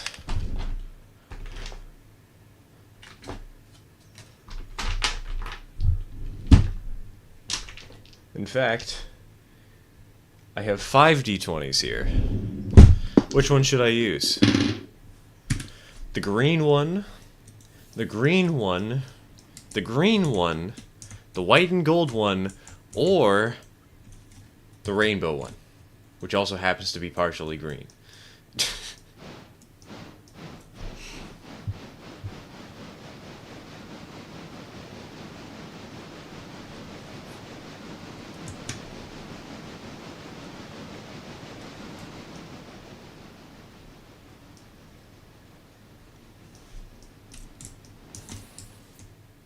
All of them at once. Gold. You know what? I'll do all. All sounds funnier.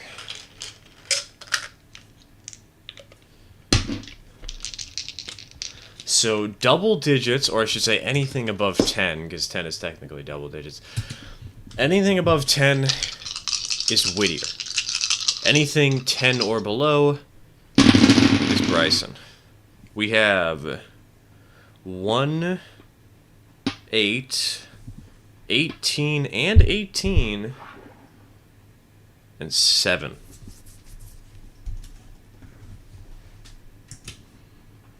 It's decided.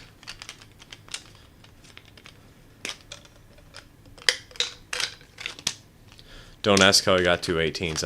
I don't quite frankly know. I'm uncertain.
Eventually, I'm gonna run out of questions to ask chat, and I'm gonna just have to pop another ad break. But another question for chat, for people here. Do you think? So I mentioned earlier in the stream that I got some N scale stuff. I'm gonna be getting it probably on Thursday, maybe Friday. Should I make a video talking about it and why I got it when it arrives?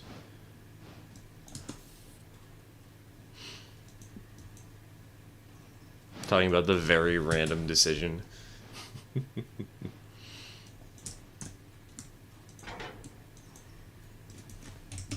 Gonna need to hop off here, sadly. Number 1 is still on AI towards Alarka. Alright. Take care, Nina, take care. Shame you couldn't stay any longer, but hey, that's still 2 hours of running.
Wait, fusing in the gauge, hold on.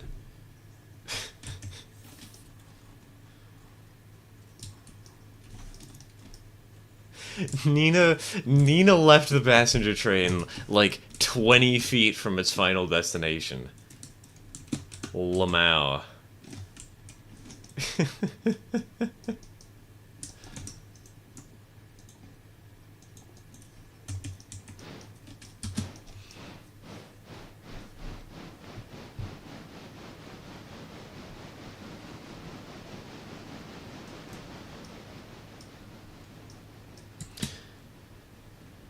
Left a fusee behind it so it didn't run up behind me. That would be really funny.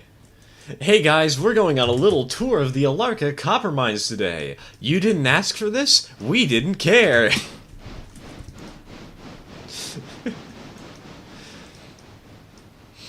Enjoy or perish.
Yesterday, I forgot to put the switches the right way, so Athena and her freight train just went straight over the turntable into the Bryson roundhouse.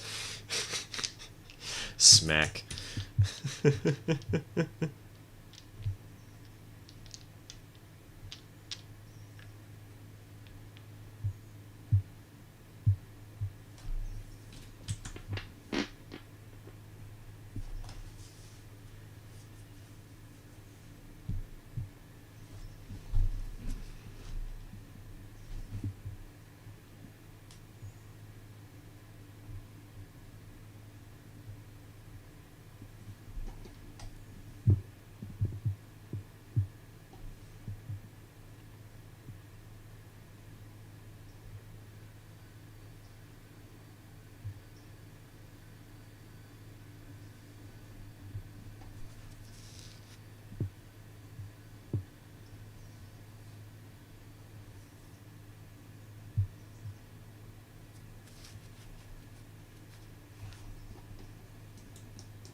Alright, we'll get this engine turned around, we'll get it fueled up, and then we will head for Bryson.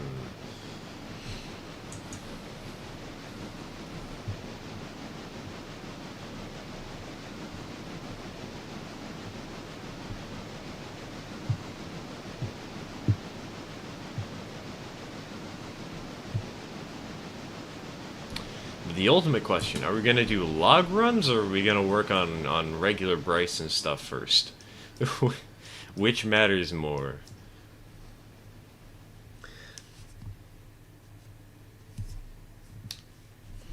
And when the train from Alarka makes it back, will the train stall trying to bring this up to Ela, bring it back to Whittier?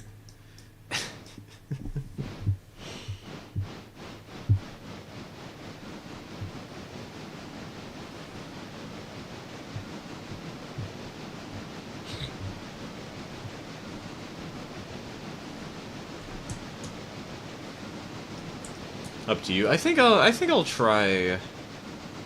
No,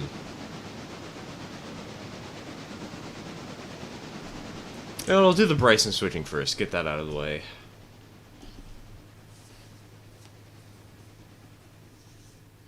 Do the more interesting stuff, the more moves, and then work on the logs.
Bonk.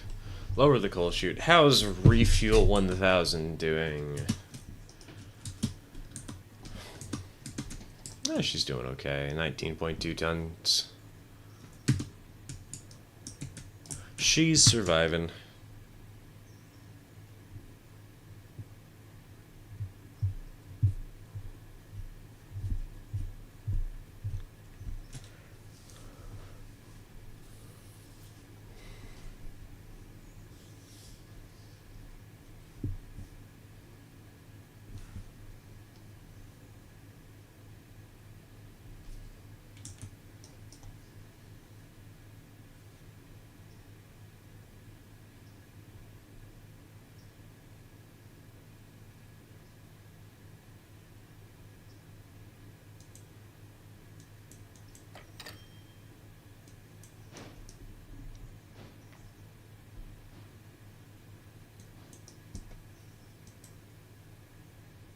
Want to say something to revive the chat, but I can't think of anything. Easy! Ad break!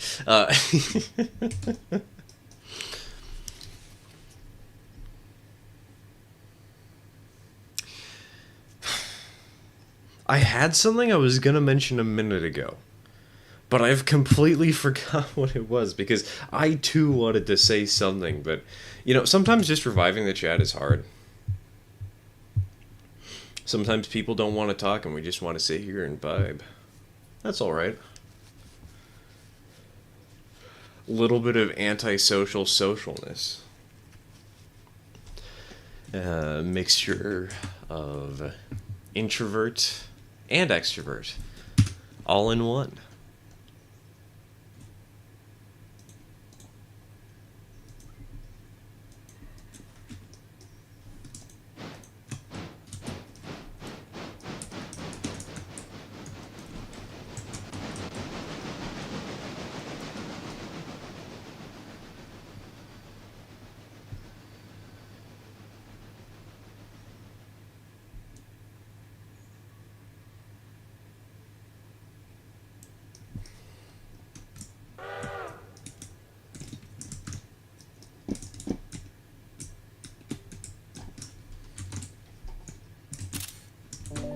Will this game get more decorations and buildings? Yeah, over time. From what I understand, it's something that they've been slowly working on, and they instead of releasing it all at once or something like that, they're just going to sorry, brain, no. Instead of releasing it in waves, they're going to release it all in one go.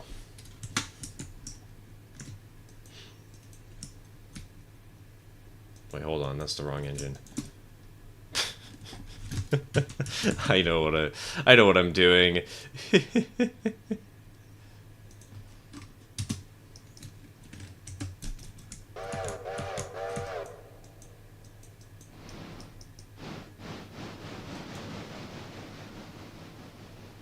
Oh wait, that's the... I know I just whistle signaled to go backwards. I meant to go forwards here because I thought we needed a refill on coal and water, but it turns out we don't, so going backwards was the right call.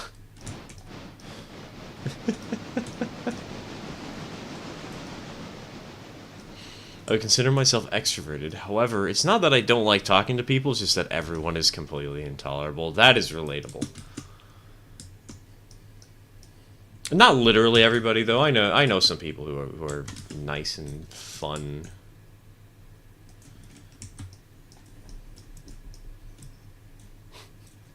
But oh my god, there are so many Karens out there, so to say.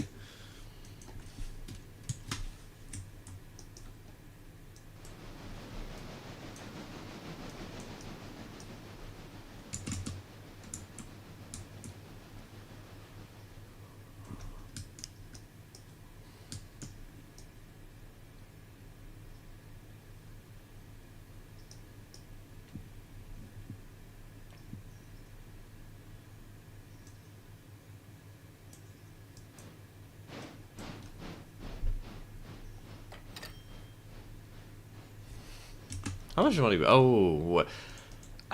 Every time I've checked the the money tab today, we've got another $2,000 for me to repay on the loan. At this rate, we're probably actually going to be able to repay the loan tomorrow in game. That'll be nice.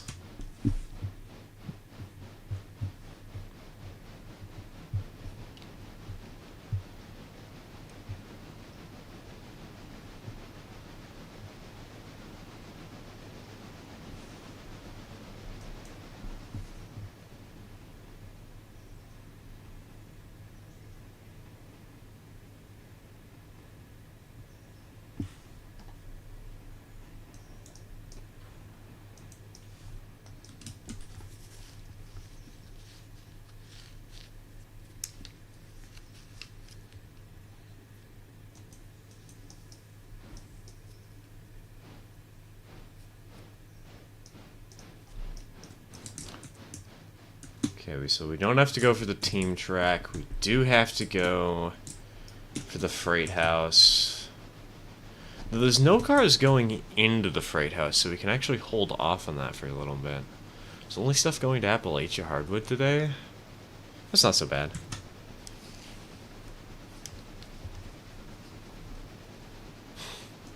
For me, it's everyone at my school is completely overrun by brain rot language to the point I literally can't say I have a crush on anyone because everyone can't understand the words.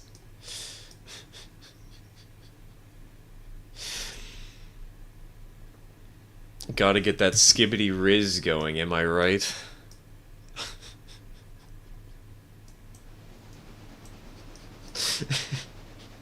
I'm going to walk into the street and get hit by a bus right now. I'll be right back.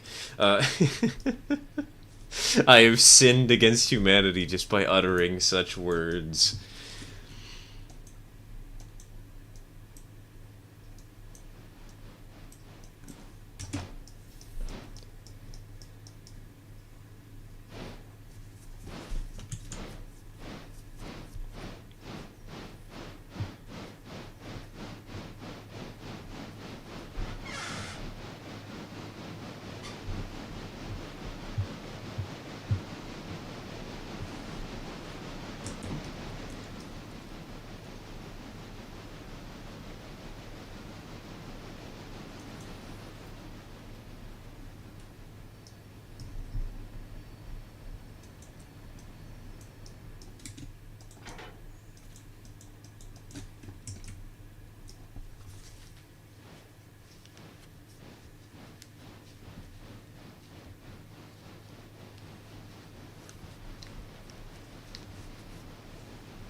Alright, I'm gonna give this cut a good kick.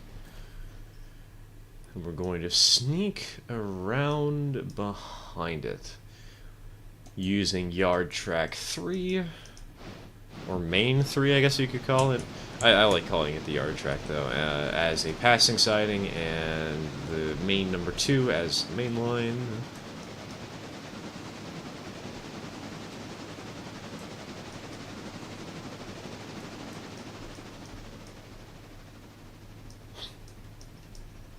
Is this safe? Absolutely not. Is it fun? Also... Wait, no, not also. Just absolutely. It's absolutely not fun. What am I saying?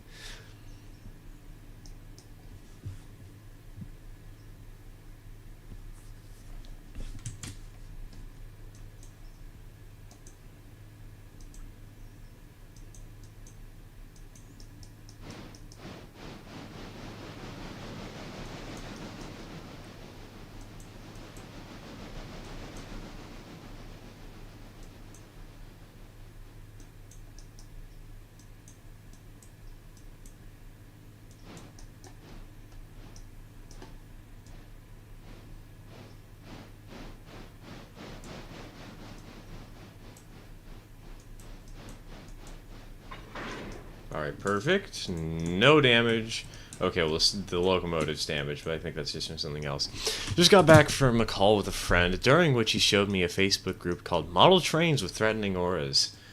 That sounds more like a Reddit group to me. I don't know. It doesn't really feel like a Facebook one.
I don't know why. But does anybody know the Rinky Dink music from Kirby's Return to Dreamland? I have that stuck in my head for some reason right now. I haven't heard it in half a century. Okay, maybe not literally half a century. I know I listened to it earlier this year, but, like, it's been a while.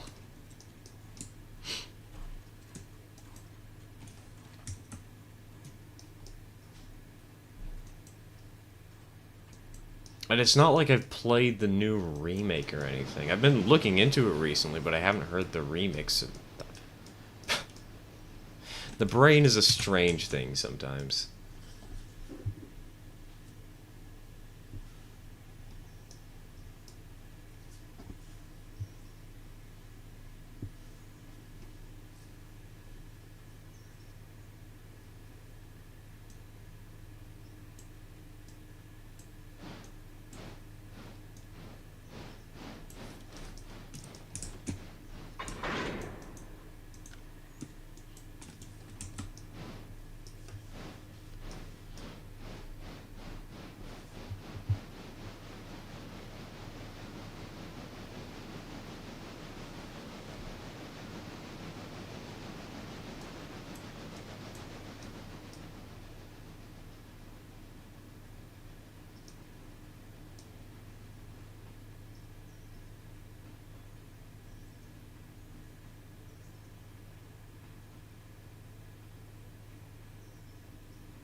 If you ever watched the original Rudo, no, it's Rudolph. It's spelled with an L and an F. A red-nosed reindeer, like the claymation one. You'll know what I'm talking about. Anyways, a long time ago, I had the damn elf practice song stuck in my head for like 2 weeks. I think the most embarrassing story I've ever heard about a song being stuck in someone's head is the time that my mother burst out singing Man or a Muppet at the gym. That was an interesting experience.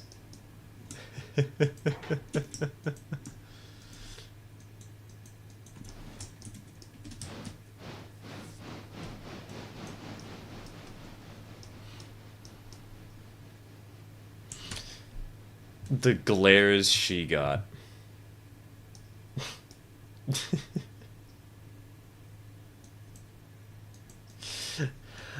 Priceless. Mostly because I wasn't the one suffering, but priceless.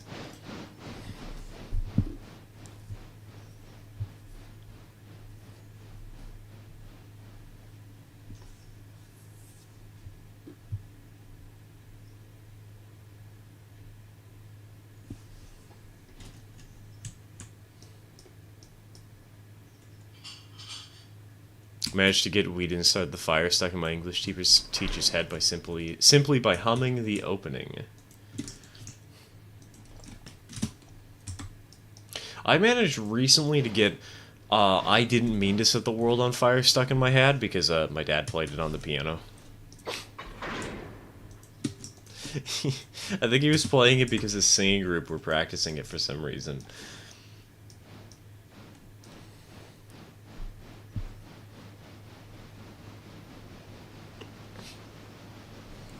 I must say, my favorite moment in the whole movie was like 30 seconds after that song ended. Why weren't you at elf practice?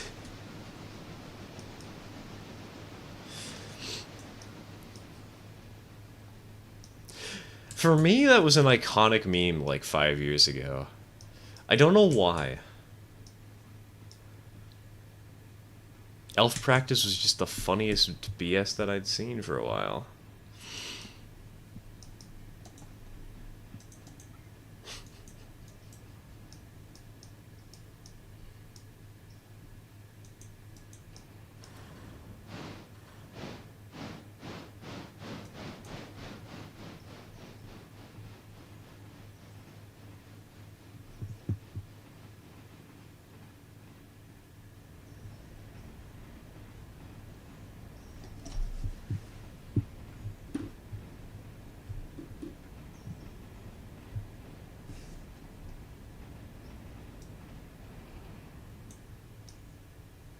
But you can guess what brought on my humming of we didn't start the fire. Oh yes, clearly it was a game of Jeopardy where the question was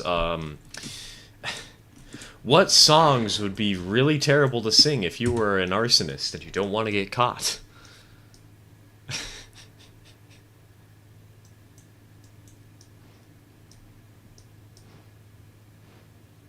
Wait, he actually started playing it at the start of all his class periods.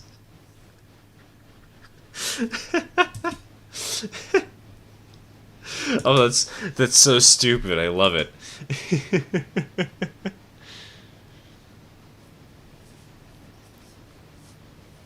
It's one way to immortalize an asbestos fire that's going to cost the school a lot of money due to it being a heritage building.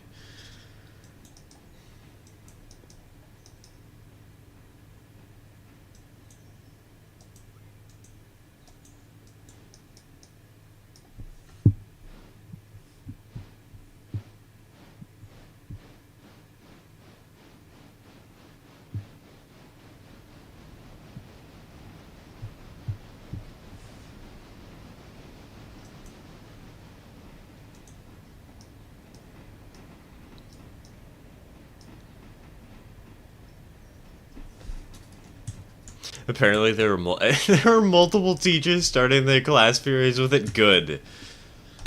Good. Trying... Now we just need to convince at least one of them to play I Didn't Mean to Set the World on Fire instead.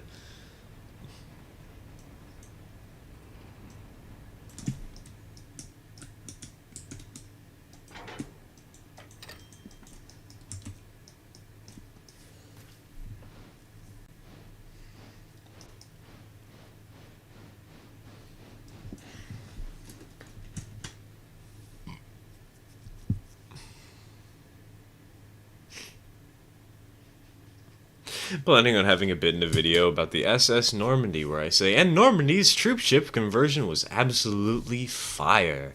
And it cuts to the ship footage of the Normandy very on fire in New York Harbor with Do You Believe in Magic playing over it with pyro mumbles.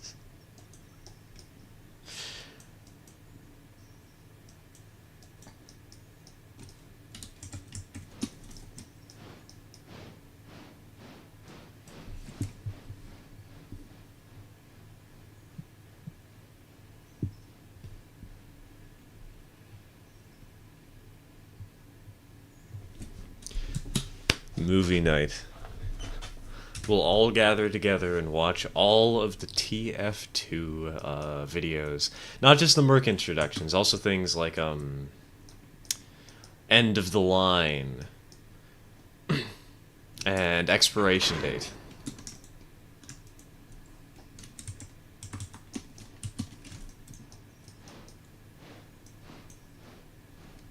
Just to watch them all in one go.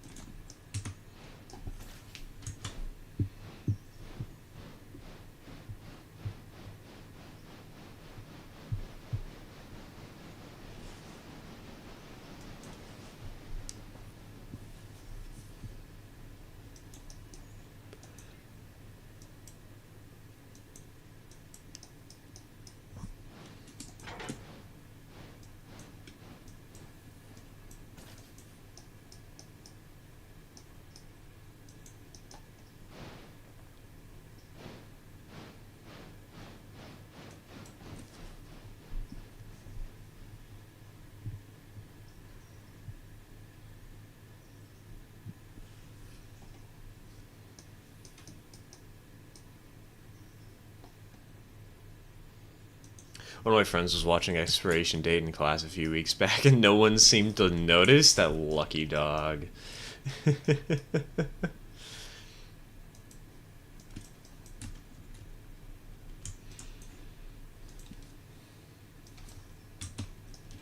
Well, hey, maybe some people did notice, but they just chose not to say anything because they also wanted to watch Expiration Date.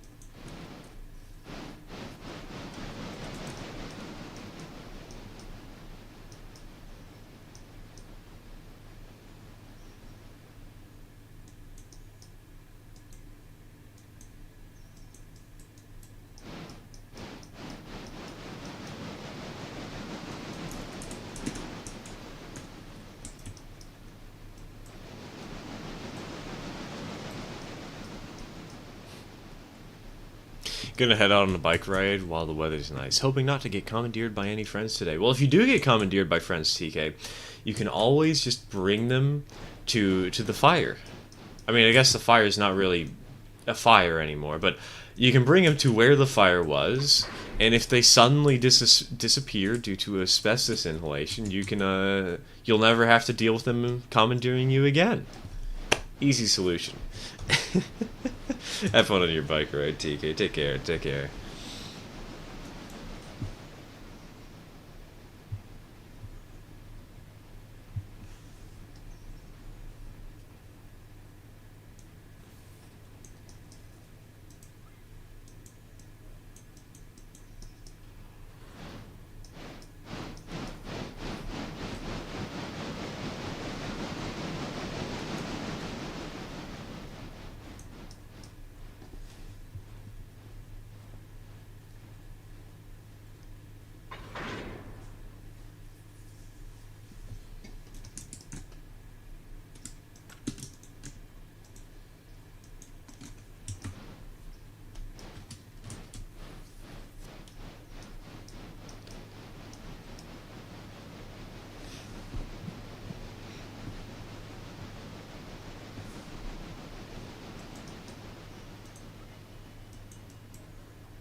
Won't say the details because they're very long even for the standards of my chat rants, but what actually caused Normandy to catch on fire and sink was the most Looney Tune chain of events ever.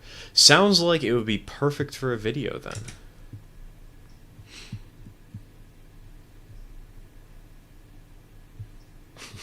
Sounds like it would be perfect for a 4-hour rant.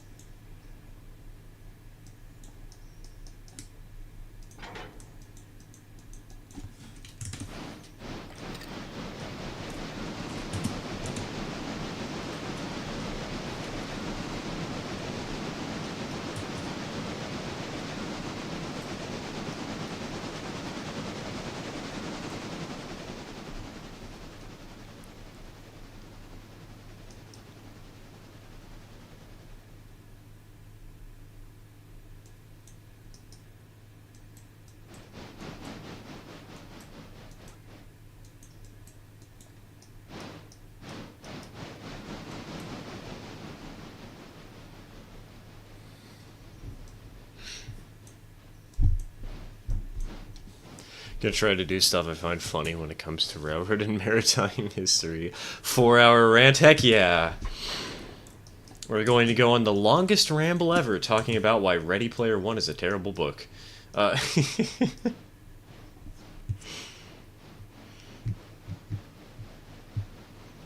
AKA my most popular Tumblr post to date.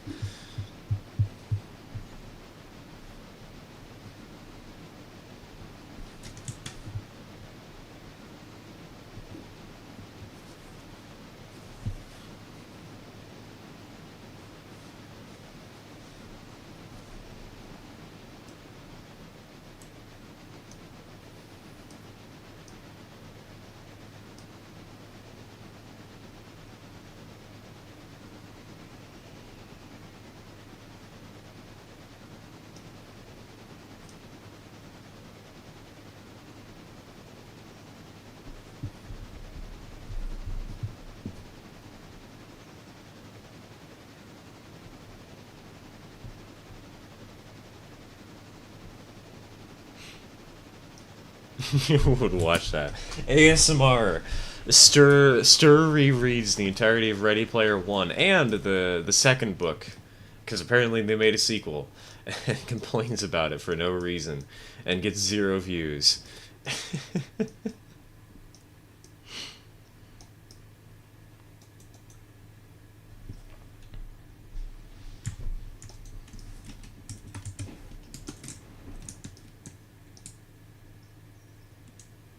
It's actually kind of funny. You know how most of the time people say that the book is better than the movie. Very much not the case with Ready Player One. Book was notably better.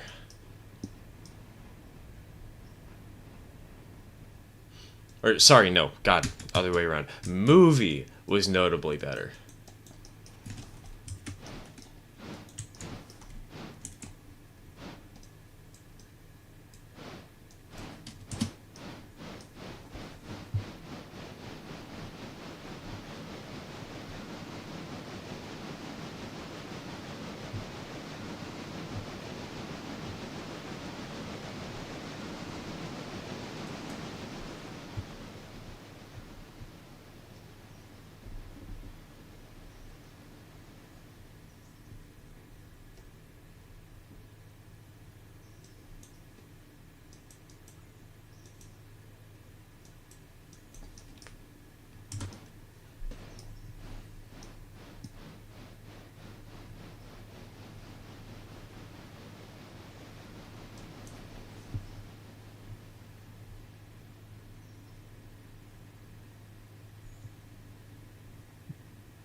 Solid sign that your book is fucked up.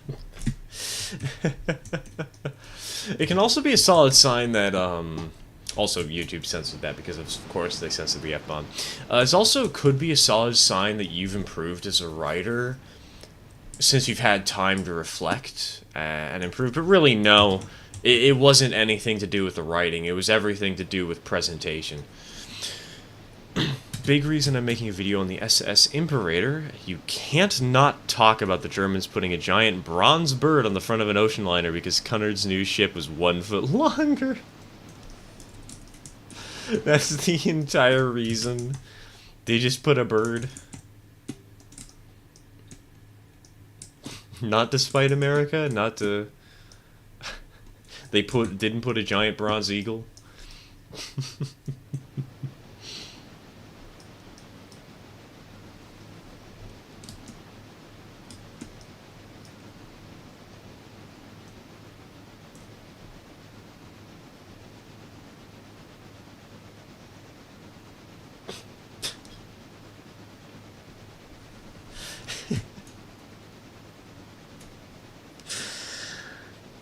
That's such a stupid reason, but considering how history is, I can totally see that happening.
Well, it wasn't despite America, it was despite the British. Oh, even better, let's go.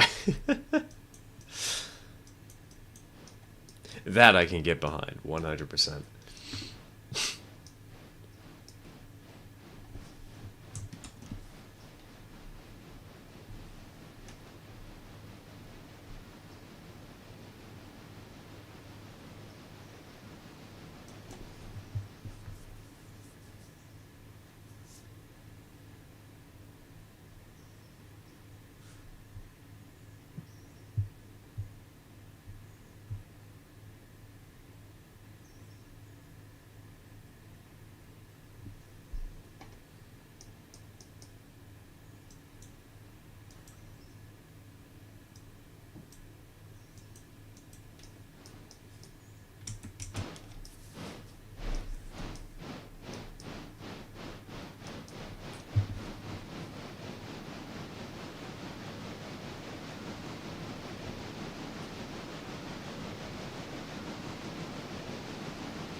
The whole reason Imperator was built was to stop Britain's monopoly on boats in general, which made it even funnier that after World War I it was sold to the British as a war reparation.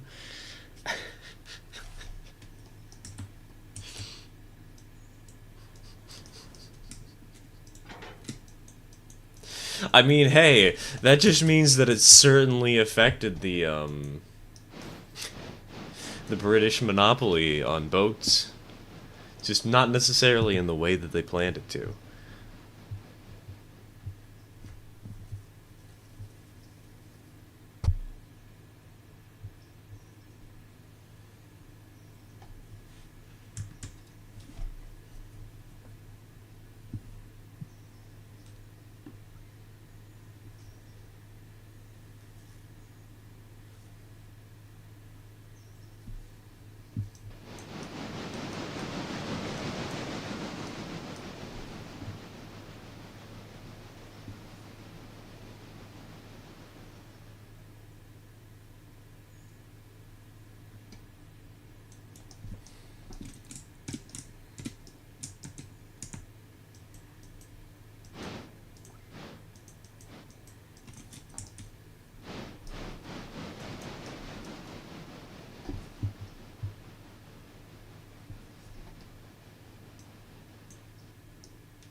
Oh wait, no, I don't want to. I don't want to hook up to this side of the train. What am I doing?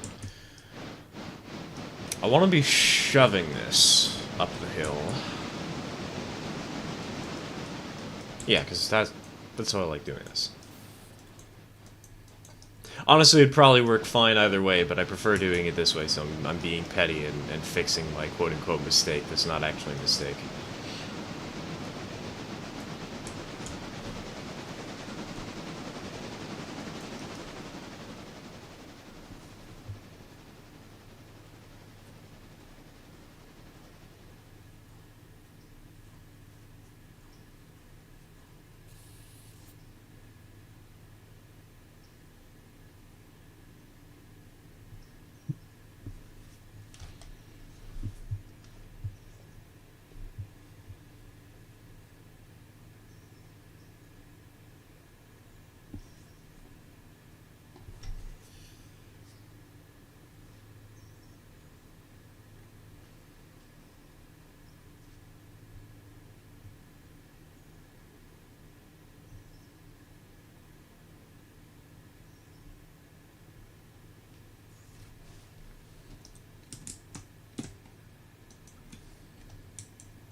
You know, I know chat is kind of quiet right now, and normally that's the signs of problems in a stream, but I'm not gonna lie. The occasional peace and quiet is welcome.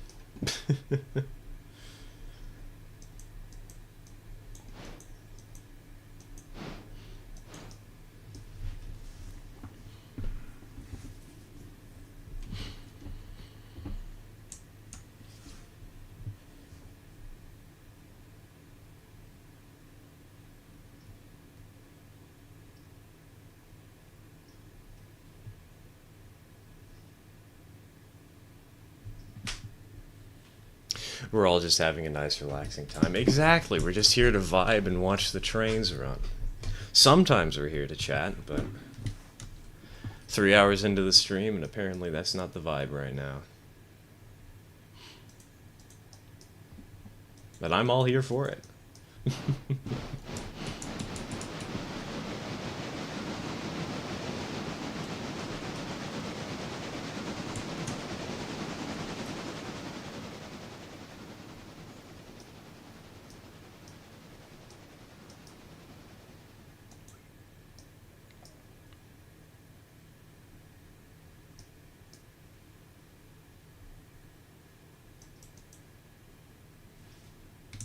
Another ship I want to talk about is the Seawise Giant. What a creative name. Not much dumb stuff, funny stuff happened, but I still want to talk about her because of her sheer scale. She was about 1,500 feet long and fully loaded weighed about 600,000 tons. Yeesh. Big boat.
Supertankers are gargantuan. She was actually so big that she couldn't go in the English Channel because she sat so low in the water she risked bottoming out in places. Lamau.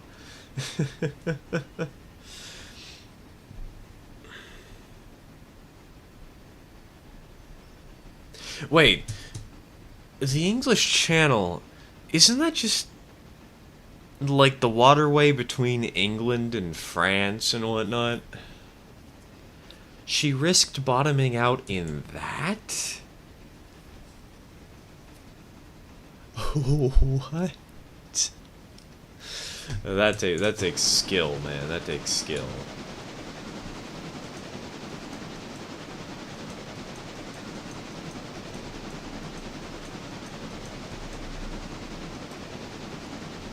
Ooh. Hope everybody's okay. There's a fire truck flying past their house right now. Sirens aren't on, so that's, I guess that's good, but the lights most certainly were. Lit up the room like a Christmas tree.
I mean, she's very shallow in places. Not really not shallow, but she had a draft distance between the water line and the actual bottom of the boat of about 80 feet, I think. Or was it 80 meters? If it was 80 meters, that is concerningly huge.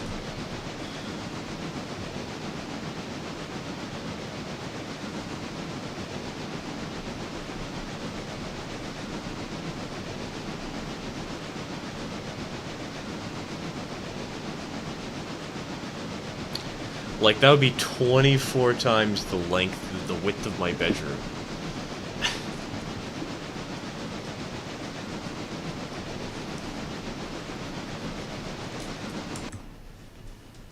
Oh, you know what?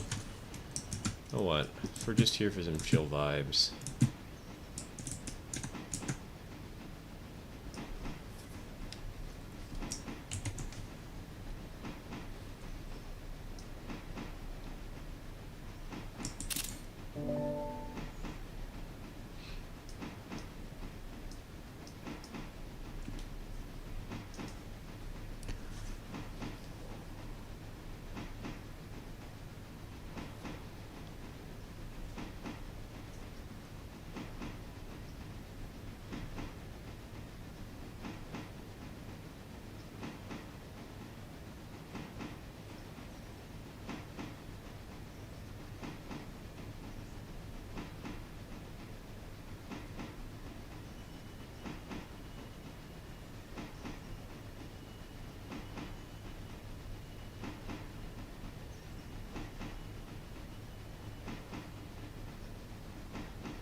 Seems reasonable looking at pictures of her. She was just completely awe-inspiring because of just how massive she was. If she was still around, it would probably be impossible to not be impressed by the sheer size of the thing. Chonky little... The chonky giant. You actually think it was 80 meters, though? Good lord. I mean, it could be. It could be. I know that boats are bigger than I really give them credit for, but... I don't know, it just seems a little bit deep.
that's cool. This becomes slightly grayed out when it's lined into another switch, but the other switch isn't aligned to it. Oh, wait, no, wait, huh? It's just slightly grayed out anyways? Is that because it's technically a crossover, maybe? No, but this track is also slightly grayed out. Huh. Unless it's just my eyes playing tricks on me and none of y'all can actually see what the heck I'm even talking about. Peculiar.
Have you tried the map enhancer mod? Nope, I haven't really tried very many mods yet. We are planning on adding a few soon-ish. Not entirely sure when, but I think for the most part we're going to be getting some, like a little bit of extra rolling stock and a few extra industries. I think I've seen the map enhancer. Map enhancer is nice to use. Let me guess, it's that mod that you have, Mudge, that like changes up the UI for the map.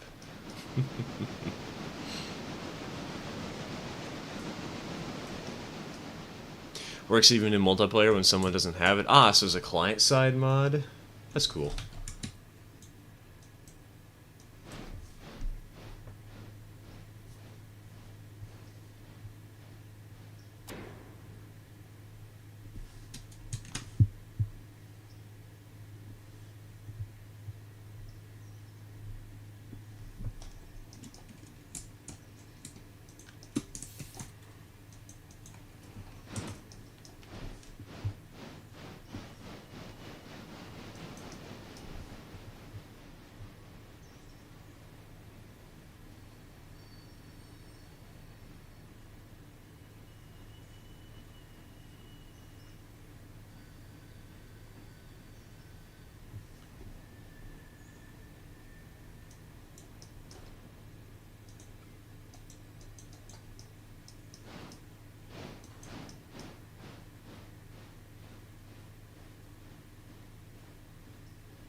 Probably gonna get the RS3 when that mod comes out.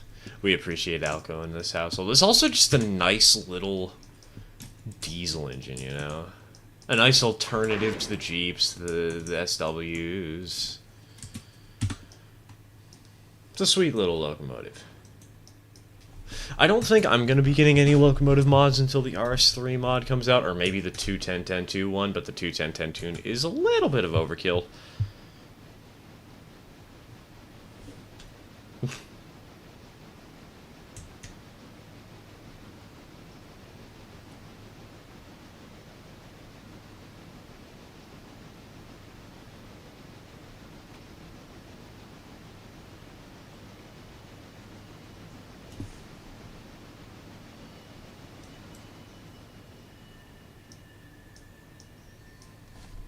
F7. Oh, I forgot about the F7s. My one complaint about the F7s, well, I guess it's the same complaint I would have about the articulated engines anyways. My one sort of mild issue with them is that you kind of want to stack F units, Okay, really, this is just a complaint about diesels in general. The diesel locomotives are more powerful than they should be. Like, a Berkshire is not almost, not a Berkshire is not almost. A Jeep is not almost as powerful as a Berkshire. It's like, you need like 2 to 3 Jeeps to match a Berkshire in power, so...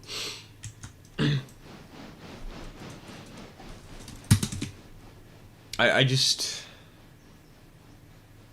No, I derailed my train of thought explaining that. I agree, that's why they are my passenger locos, so it's not so cheaty in my mind. I don't really worry about them being cheaty, in a way. Actually, no, I totally do. I'm... brain not working. It's not just that they are cheating.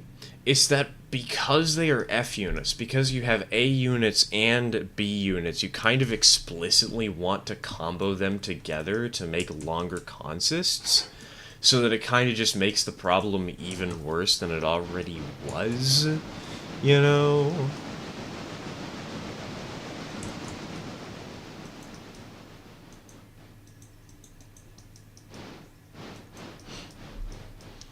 But at this point, I've played enough of the game that I'm not really too worried about it, and I'd still be willing to use some F units, perhaps.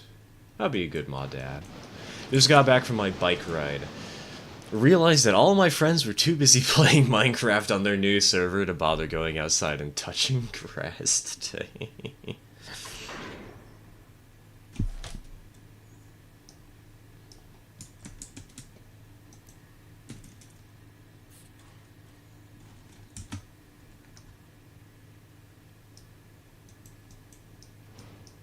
Pull a train with nothing but a B unit, though. Honestly, TK, that's actually something I've seen before. Because B units do have cabs in them, apparently. They're very small cabs, and they're not designed to really be used as cabs, but apparently they do have cabs. And they're... I have seen a prototypical railroad where they ran a single B unit. That was their main locomotive. It was remote controlled. It was for a small coal hauling railroad that was like 20 miles long. No passenger service, just coal, shuttling coal to and from a mine to an interchange.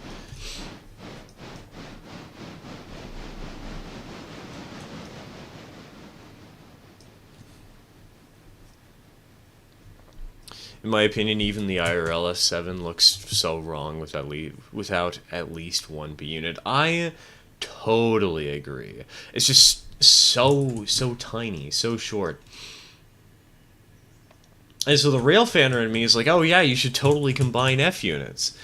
But the person who likes making the game kind of challenging in me is like, why would you combine F units? They're so overpowered as is.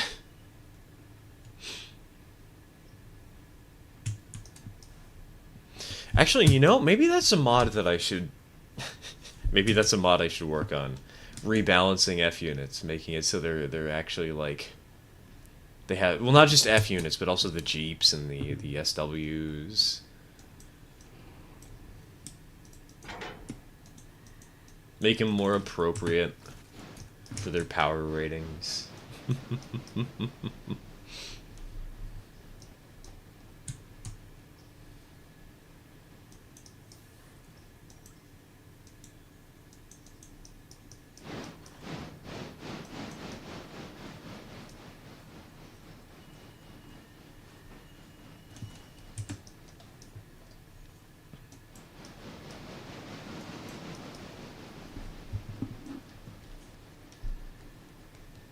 Are there any other locomotive mods or like freight car mods, by the way? Or are they mostly track mods?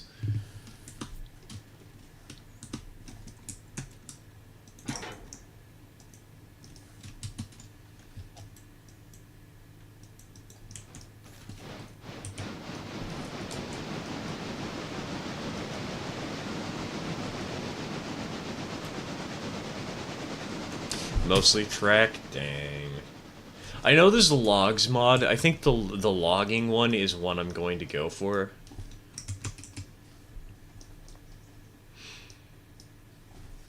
I don't know. I really like the idea of having the logging stake flats. Those just feel like they'll look way better than the skeletons on the main line. This is the one other diesel that I know of, and it's not good. Isn't that like the RS-15 or whatever? Like, it's a really modern little locomotive.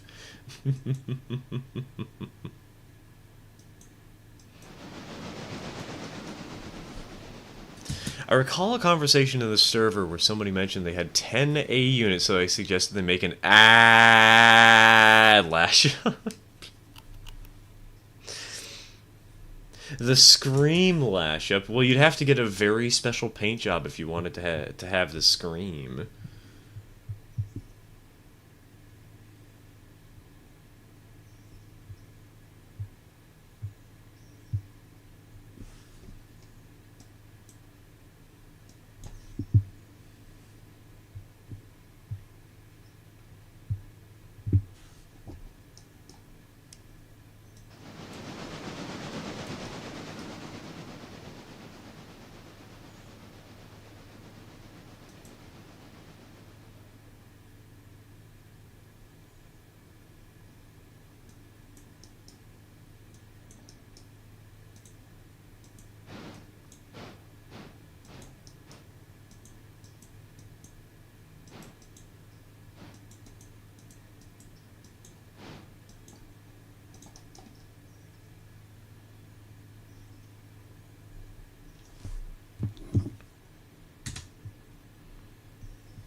Wait, no, not forwards, backwards.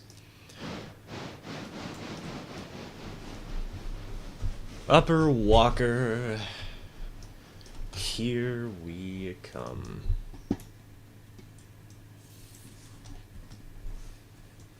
You know, I'm kind of surprised that nobody's gone out of their way to make the baggage car viable. Like, I'd expect that to be a mod that people add, right? Like, the file's already in the game. Would it really be too hard to add something for that? Or has nobody just brought that up on stream chat and I'm a bit oblivious?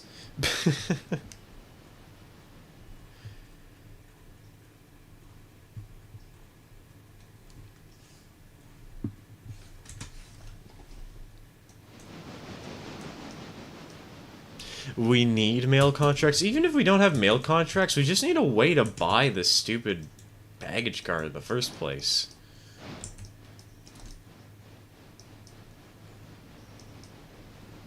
Workman car is added to some industry add-ons slash expansions. That's nice. That's cool. You have to actually pick up passengers at like Almond or something to expand Red Marble. The 4-year convenience mod is nice for giving us speed on cars you're kicking. I think I've seen that one. I believe Mudge showed it off. There is another way that you can tell in-game, however, how fast your cars are going.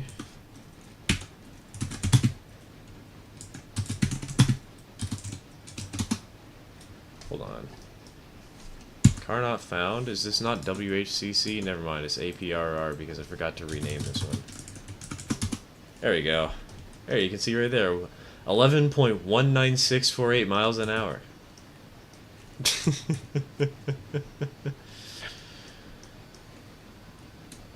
just want to use a mail hook in any train game. I think, even if they added mail contracts to this game, I don't think we'd see mail hooks for a while. Because you'd have to model those.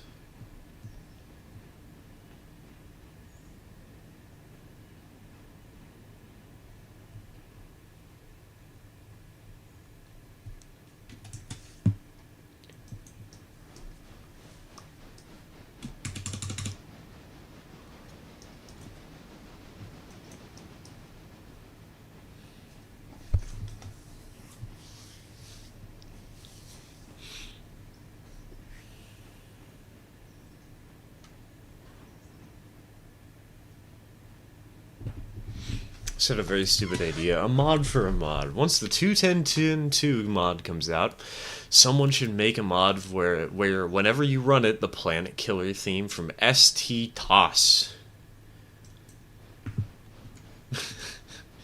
plays. Oh, Star Trek something. I don't know what the TOS stands for. Terms of service. I didn't know Star Trek had terms of service.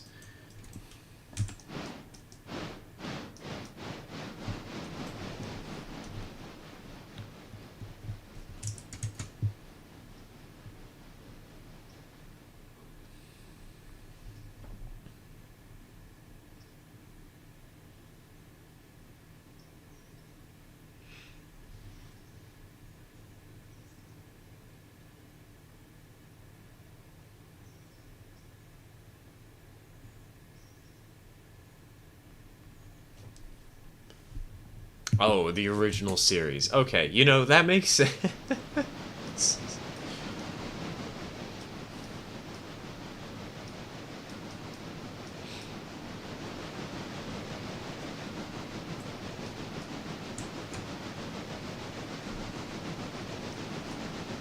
What people should do, there should be a mod that converts the 282T into Thomas the Tank Engine. Terms of service. While working here, you must do a fly with the spaceships. If you don't, you're not invited to my birthday party.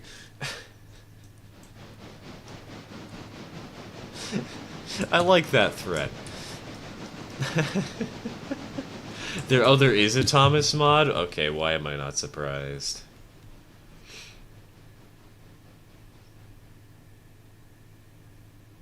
You know, if I had the patience to, I would learn 3D modeling to add smaller locomotives like a tank engine. Because you could probably have something like an 060 or a 262, like just a smaller tank engine. Like the ones that Bachmann made, the side or saddle tanks. The porters with single pistons. Terms of service. Whatever you do, do not wear a red shirt. Be an C16. Yeah, C16 would be cool. A C16 would be fun, especially if you could have buy one with a tank and buy one without a tank. Get the tender version.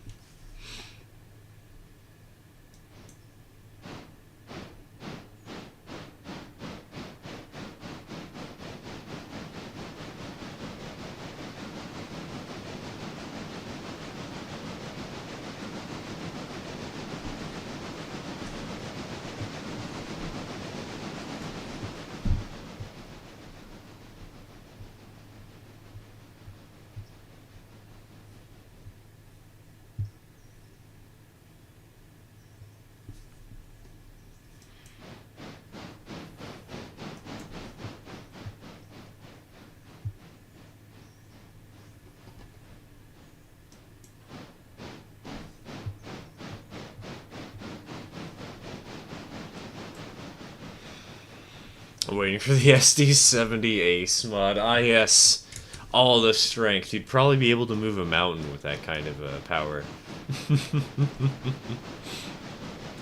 I'm the same, but the other way around. New Haven R3... R3A, 3-cylinder 482s, anybody? DD40AX mod. Now, we gotta get the big boy mod. Or better yet, the even bigger boy, where somebody literally just photoshopped two big boys together.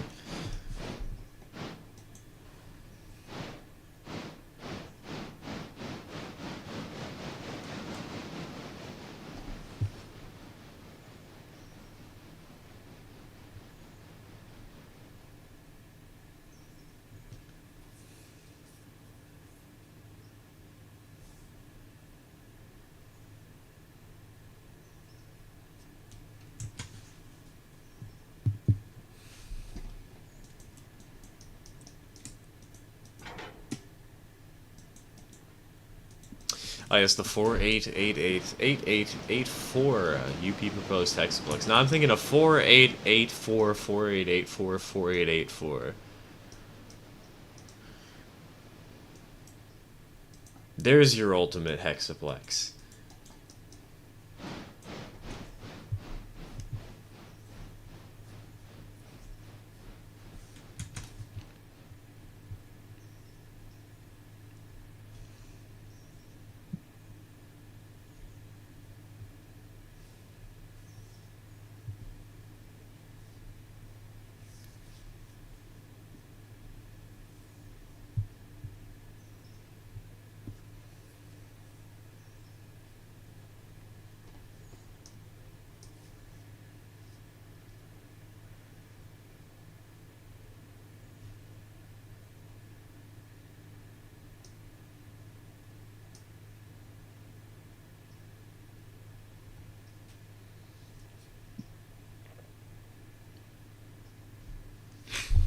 You need to make a big boy mod where it's modeled extremely poorly and isn't even animated just to upset the little kids.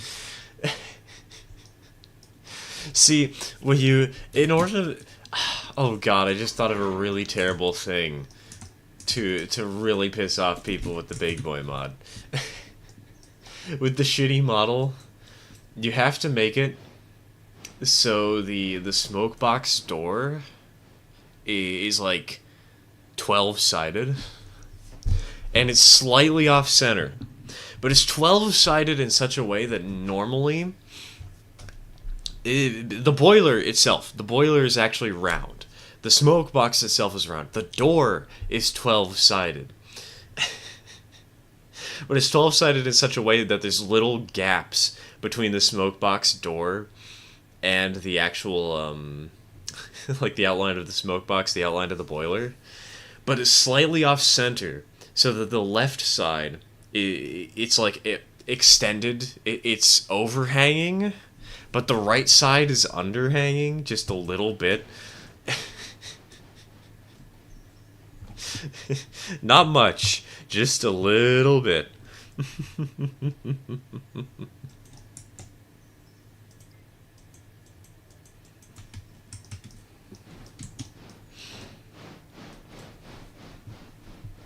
This is how you lose all trust in everybody.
You know, question, does anybody know how strong the C-16s actually were? The Docksiders? Little Joes?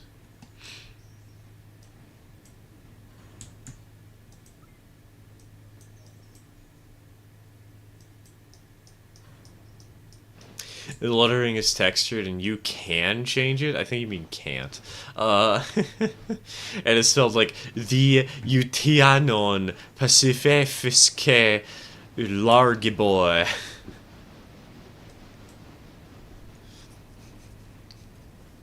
It's very crudely written on, and whenever you... For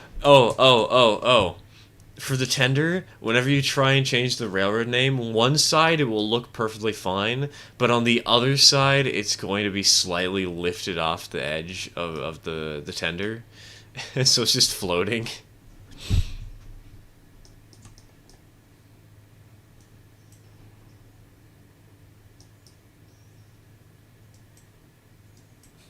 And mirrored. That's right, it's gonna be upside down and backwards. But only on one side.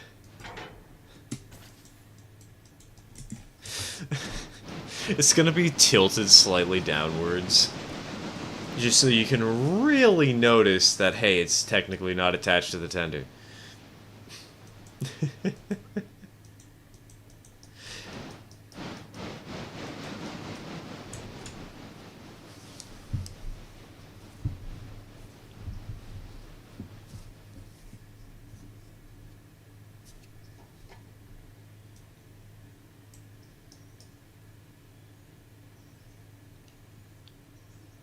The wheels don't line up with the track or each other. Like, the pilot wheels are half a foot inward from the drivers, neither of which line up with the rails. Oh, this is just breaking the Eighth Amendment at this point. Good, but also... Jesus.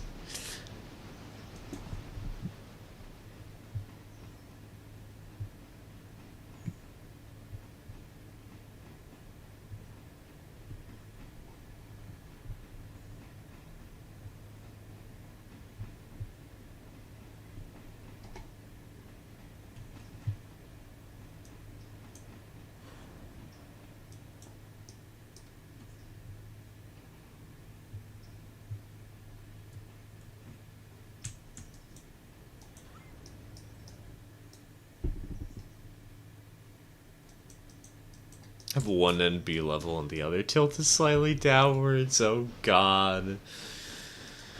This sounds like something for April Fool's Day. Oh, also make it so the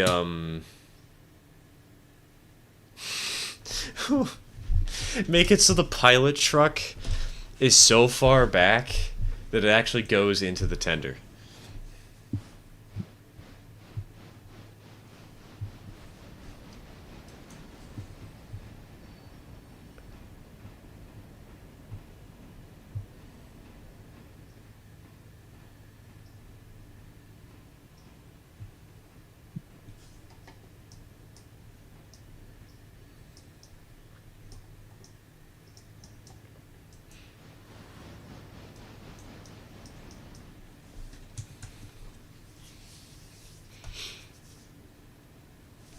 Have the cab number is 4069.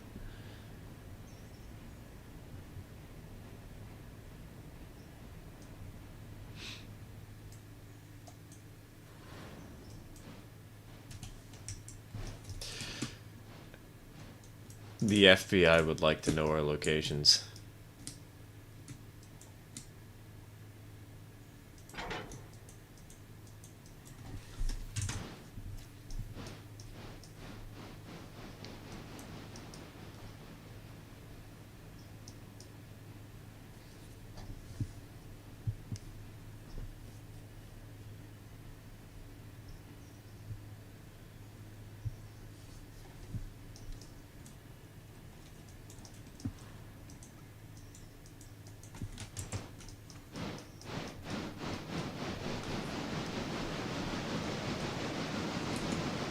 I love how this conversation started as me trying to actually think of locomotives that would be fun to add to the game, and now it's just evolved into this terror. And it's only on one side. The other side of the cab, you have a picture of 4014's cab cropped onto the number, just put there on the side. No, on one side of the cab, you have the entirety of 4014's cab cropped onto the side, engineer and all. And it covers up the windows. You can open the windows. You are allowed to open the windows. But if you do, instead of the window sliding forward, like a normal window does, it swings open like a door. And it swings out. And it's cropped in such a way that it gets most of the window, but it doesn't get all of the window, and it accidentally swings out part of the window frame.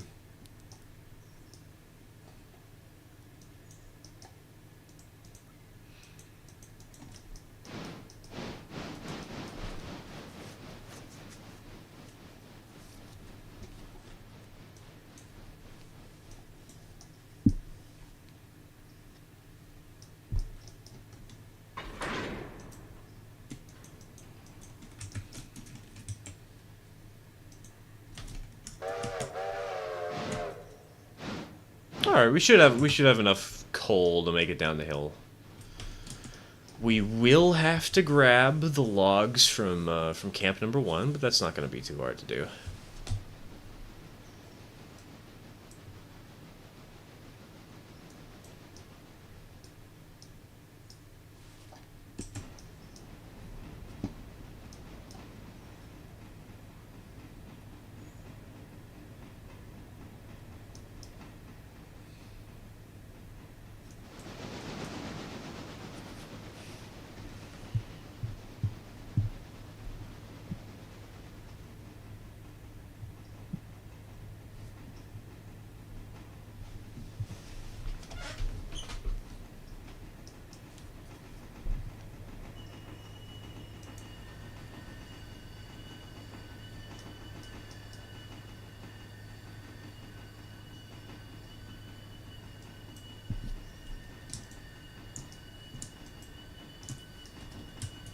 Hope y'all like a little bit of squealing. Good lord. Listen to how loud these things are.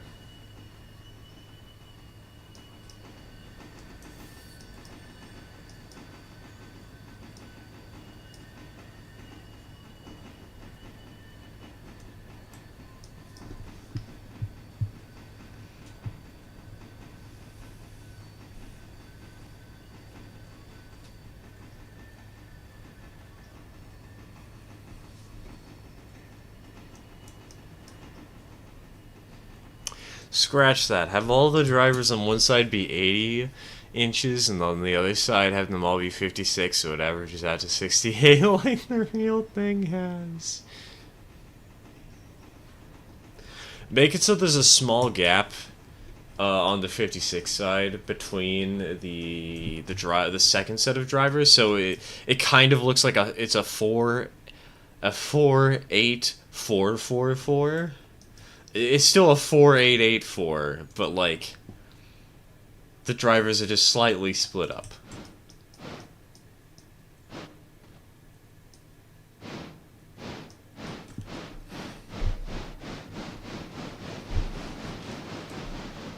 The rods are animated, but every rod is just rigidly welded together and just rotates with the wheels. No, but the wheels aren't animated.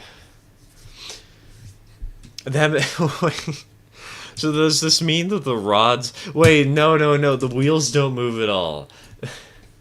But the rods do. So at first glance, it looks like everything's okay with the wheels. Until you get up close and personal and you see that they're not spinning, but the rods are moving just fine.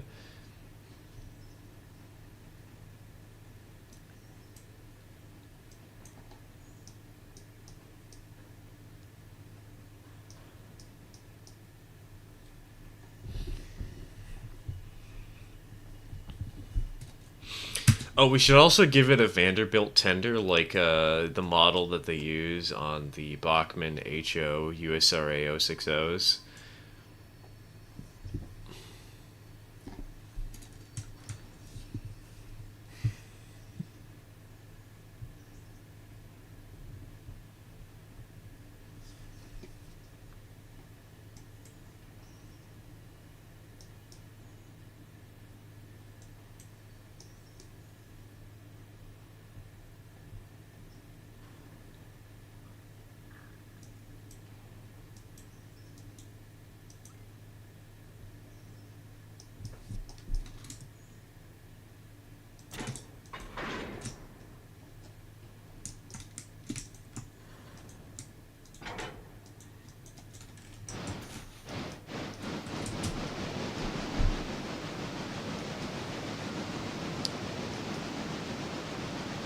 Have replace the bell with a second headlight, but have it be 1800 style, aisle 440, just to piss off both big boy foamers and Galaxy Railway fans at once. TK, make it even worse. Make it so that when the bell is ringing, the first headlight starts moving like it's the bell.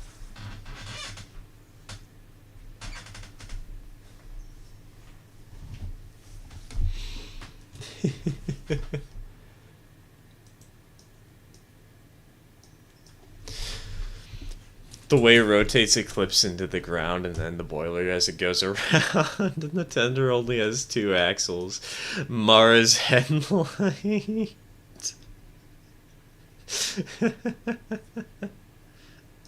That's right. The old box headlight that we've replaced the bell with, that'll be a Mars headlight. Oh, this is so terrible. I love it.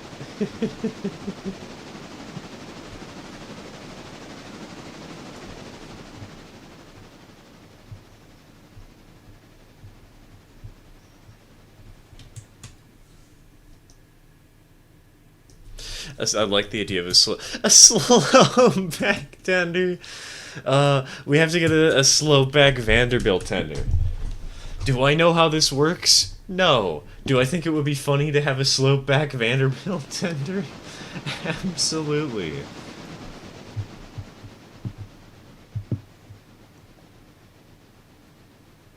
Oh, and of course you have to make it so that it's got a wood load.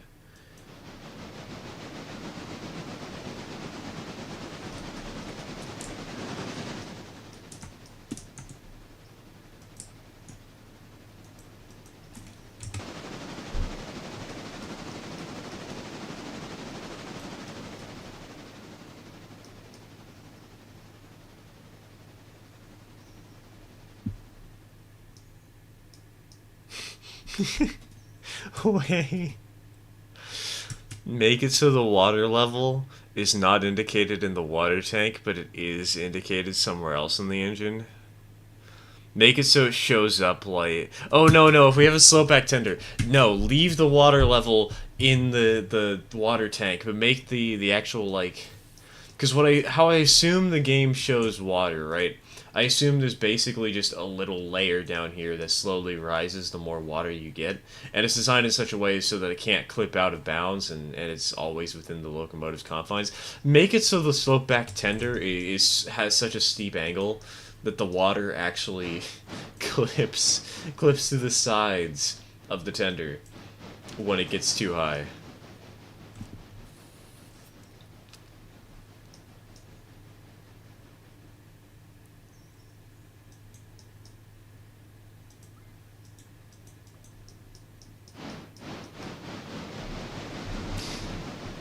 Have the water cycle last tube go into the whistle. It has buffers and chain couplers that aren't animated, so you just hold onto your cars via magic. And the picture on the mod downloader place is actually a well-photoshopped picture of the real big boy in the game, so you don't know how bad it is until you've bought the thing.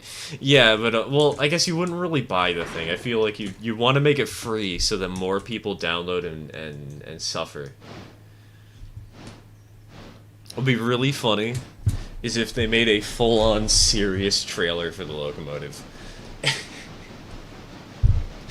Actually, get somebody to accurately model the engine and have the mod ready so that you can release it, but you don't release it, and you release the joke mod instead.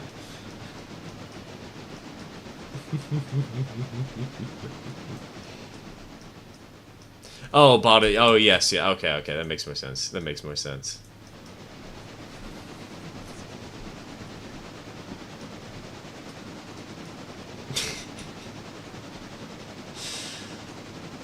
If we ever have a community competition, I know what it's going to be about.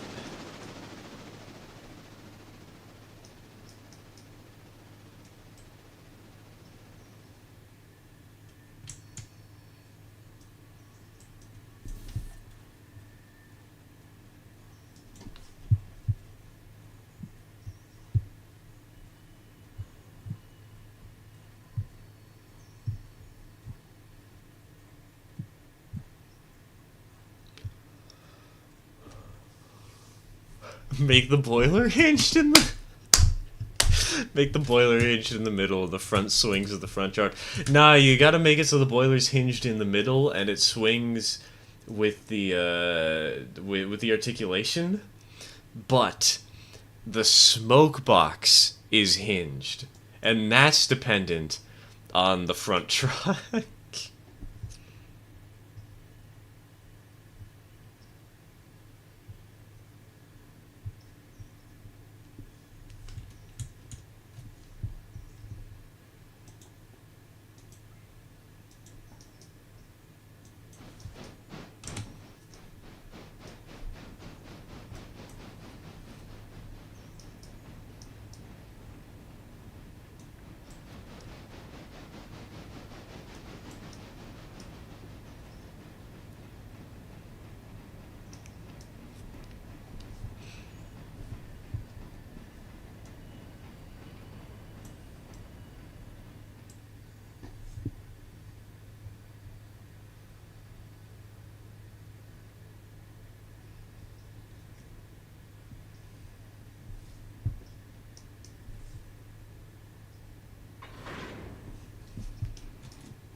Alright, logs got... Let's bring these suckers downhill. I think we're actually going to have a situation soon where we are going to have to get the log cars repaired because they're taking a good amount of damage. I might have to do a stream where we just repair cars like the log cars and the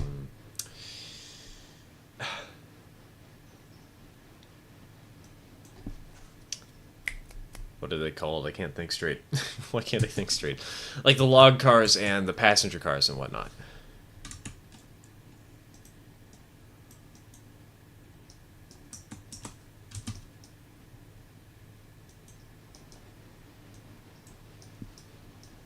Just get everything overhauled.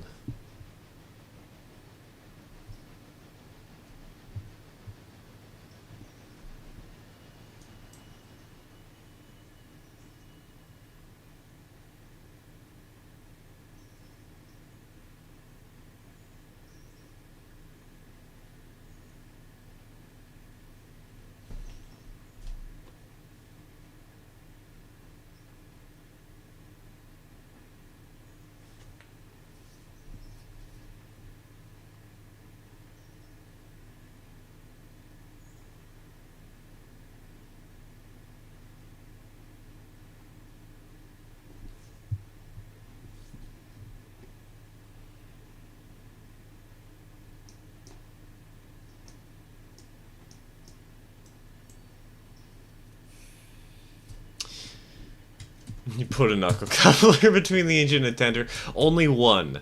Don't put a pair of knuckles.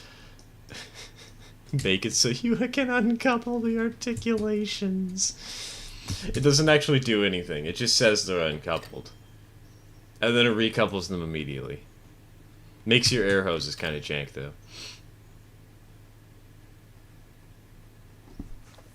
You can open the fire door, but it just levitates backwards like 60 feet backwards behind the tender, and behind where the door was, it just says fire on a small white background in Comic Sans. Other than that, the cab interior is just the S282's interior from Derail Valley. Oh, I went a little too fast here. Alright, take care, Mudge, by the way. Take care, man. Good luck with the fire response.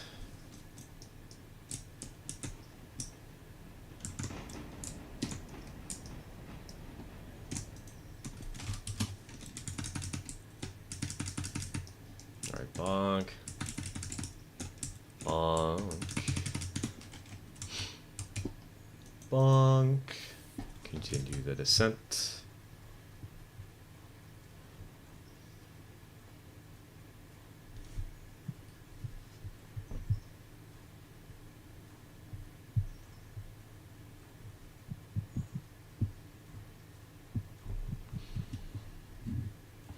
This idea sounds cancerous. Oh, that's because it absolutely is. It's terrible. I love it. So many people, if this ever gets actually made, so many people will hate us. Also, somebody please take notes. Write this down in the server or something.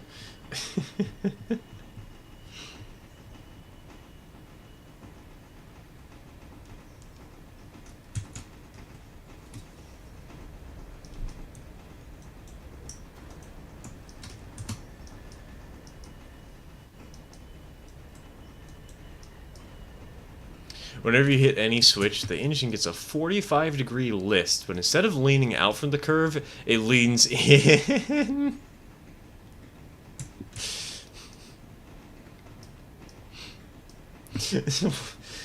Does it do this instantly, or does it smoothly transition to 45 degrees? Because I think it would be funny if it just pops in like a comic, like a cartoon. You just immediately, as soon as you hit the switch, there's like a 3-frame animation of it moving out, and then a 3-frame animation of it moving back, and it only happens on curved legs of the switch.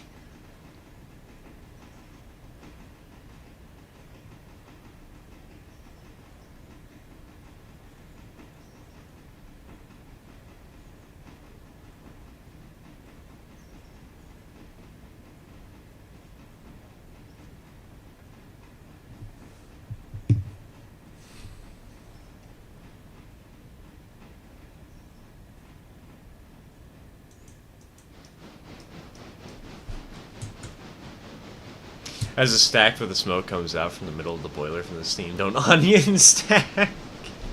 No, no, no, no. Celestial, you have to make it so that the smokestack is in the middle of the boiler.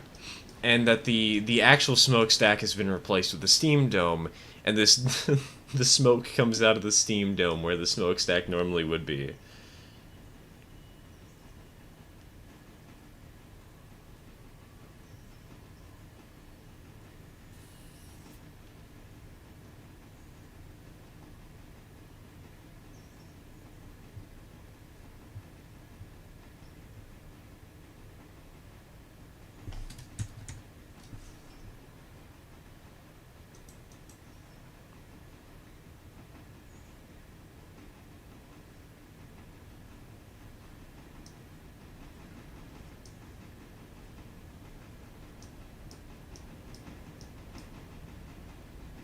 Onion stack with a ridgeway on top of it.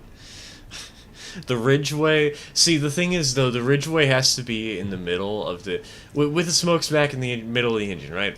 The ridgeway has to be positioned in the middle of the engine. Right at around the articulated joint in the boiler, where, you know, the actual boiler moves, so that the ridgeway spark arrestor will clip into the locomotive.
Put a telephone on the tender deck that randomly rings, but you can't answer it. It can't ring too often, though. It has to ring like once every 30 minutes at most.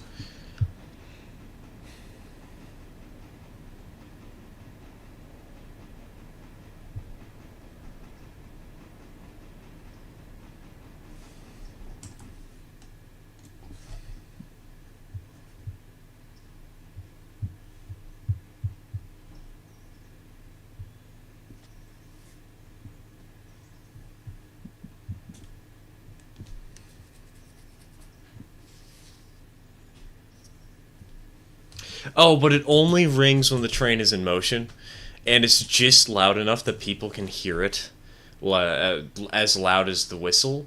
Well, okay, I guess it's not as loud as the whistle, but you can hear it from the same distance as you can hear the whistle.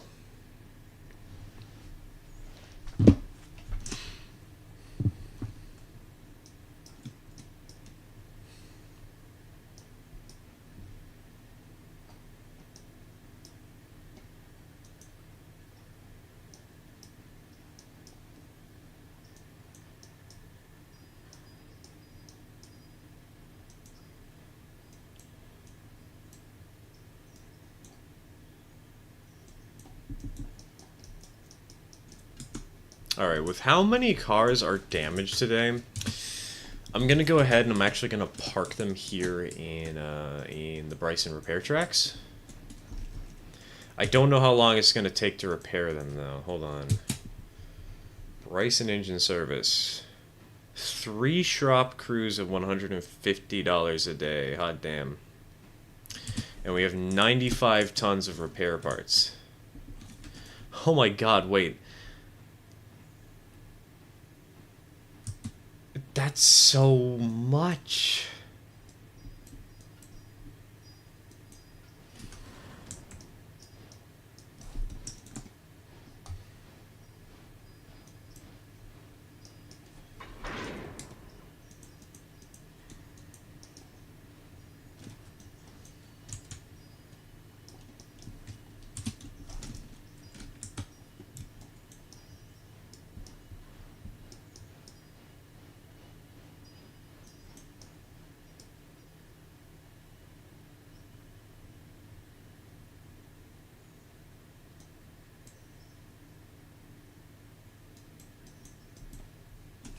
Make one of the cab windows be a movie screen, but only on the inside of the cab. You can't see it from the outside, even with the window open. Make it... Wait, why did I uncouple that car? That was stupid of me.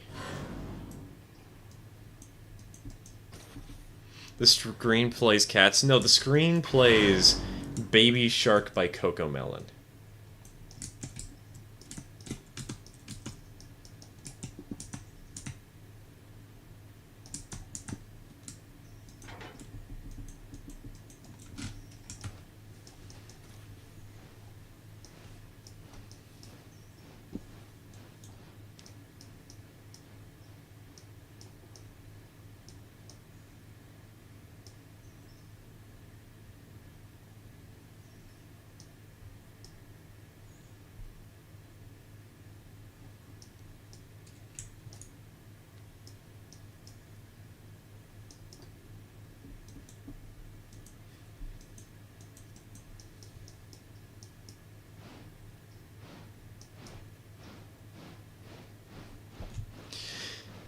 Here's the thing, though.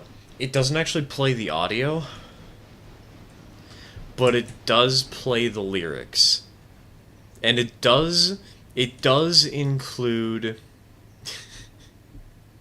it does include the intro to the song and the ending of the video, too.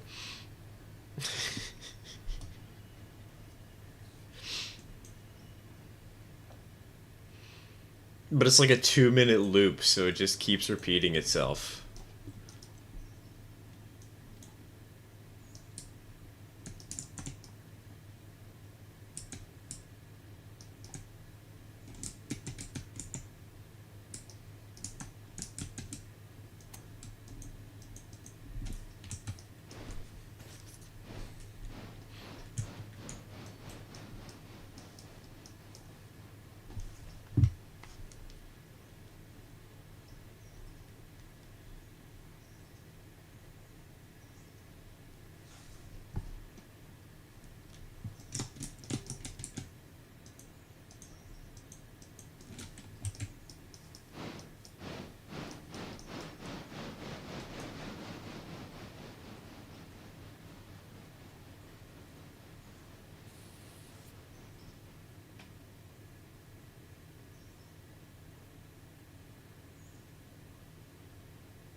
Wait, hold on. I'm dumb.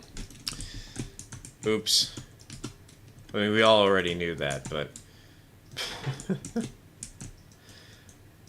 Forgot to throw the switch. I mean, I guess that's good. It means that we get even closer to the 4-hour marker.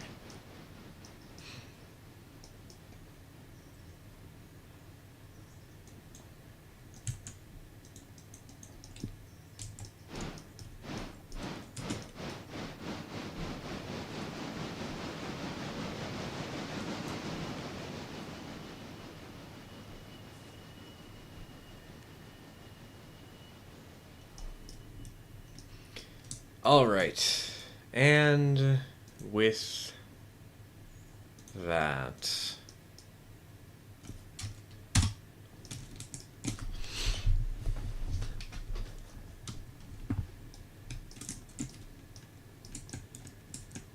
I think we're good to go.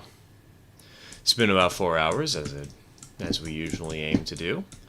These cars are all sitting in the Bryson repair track so that we can fix them after that silly derailment I had.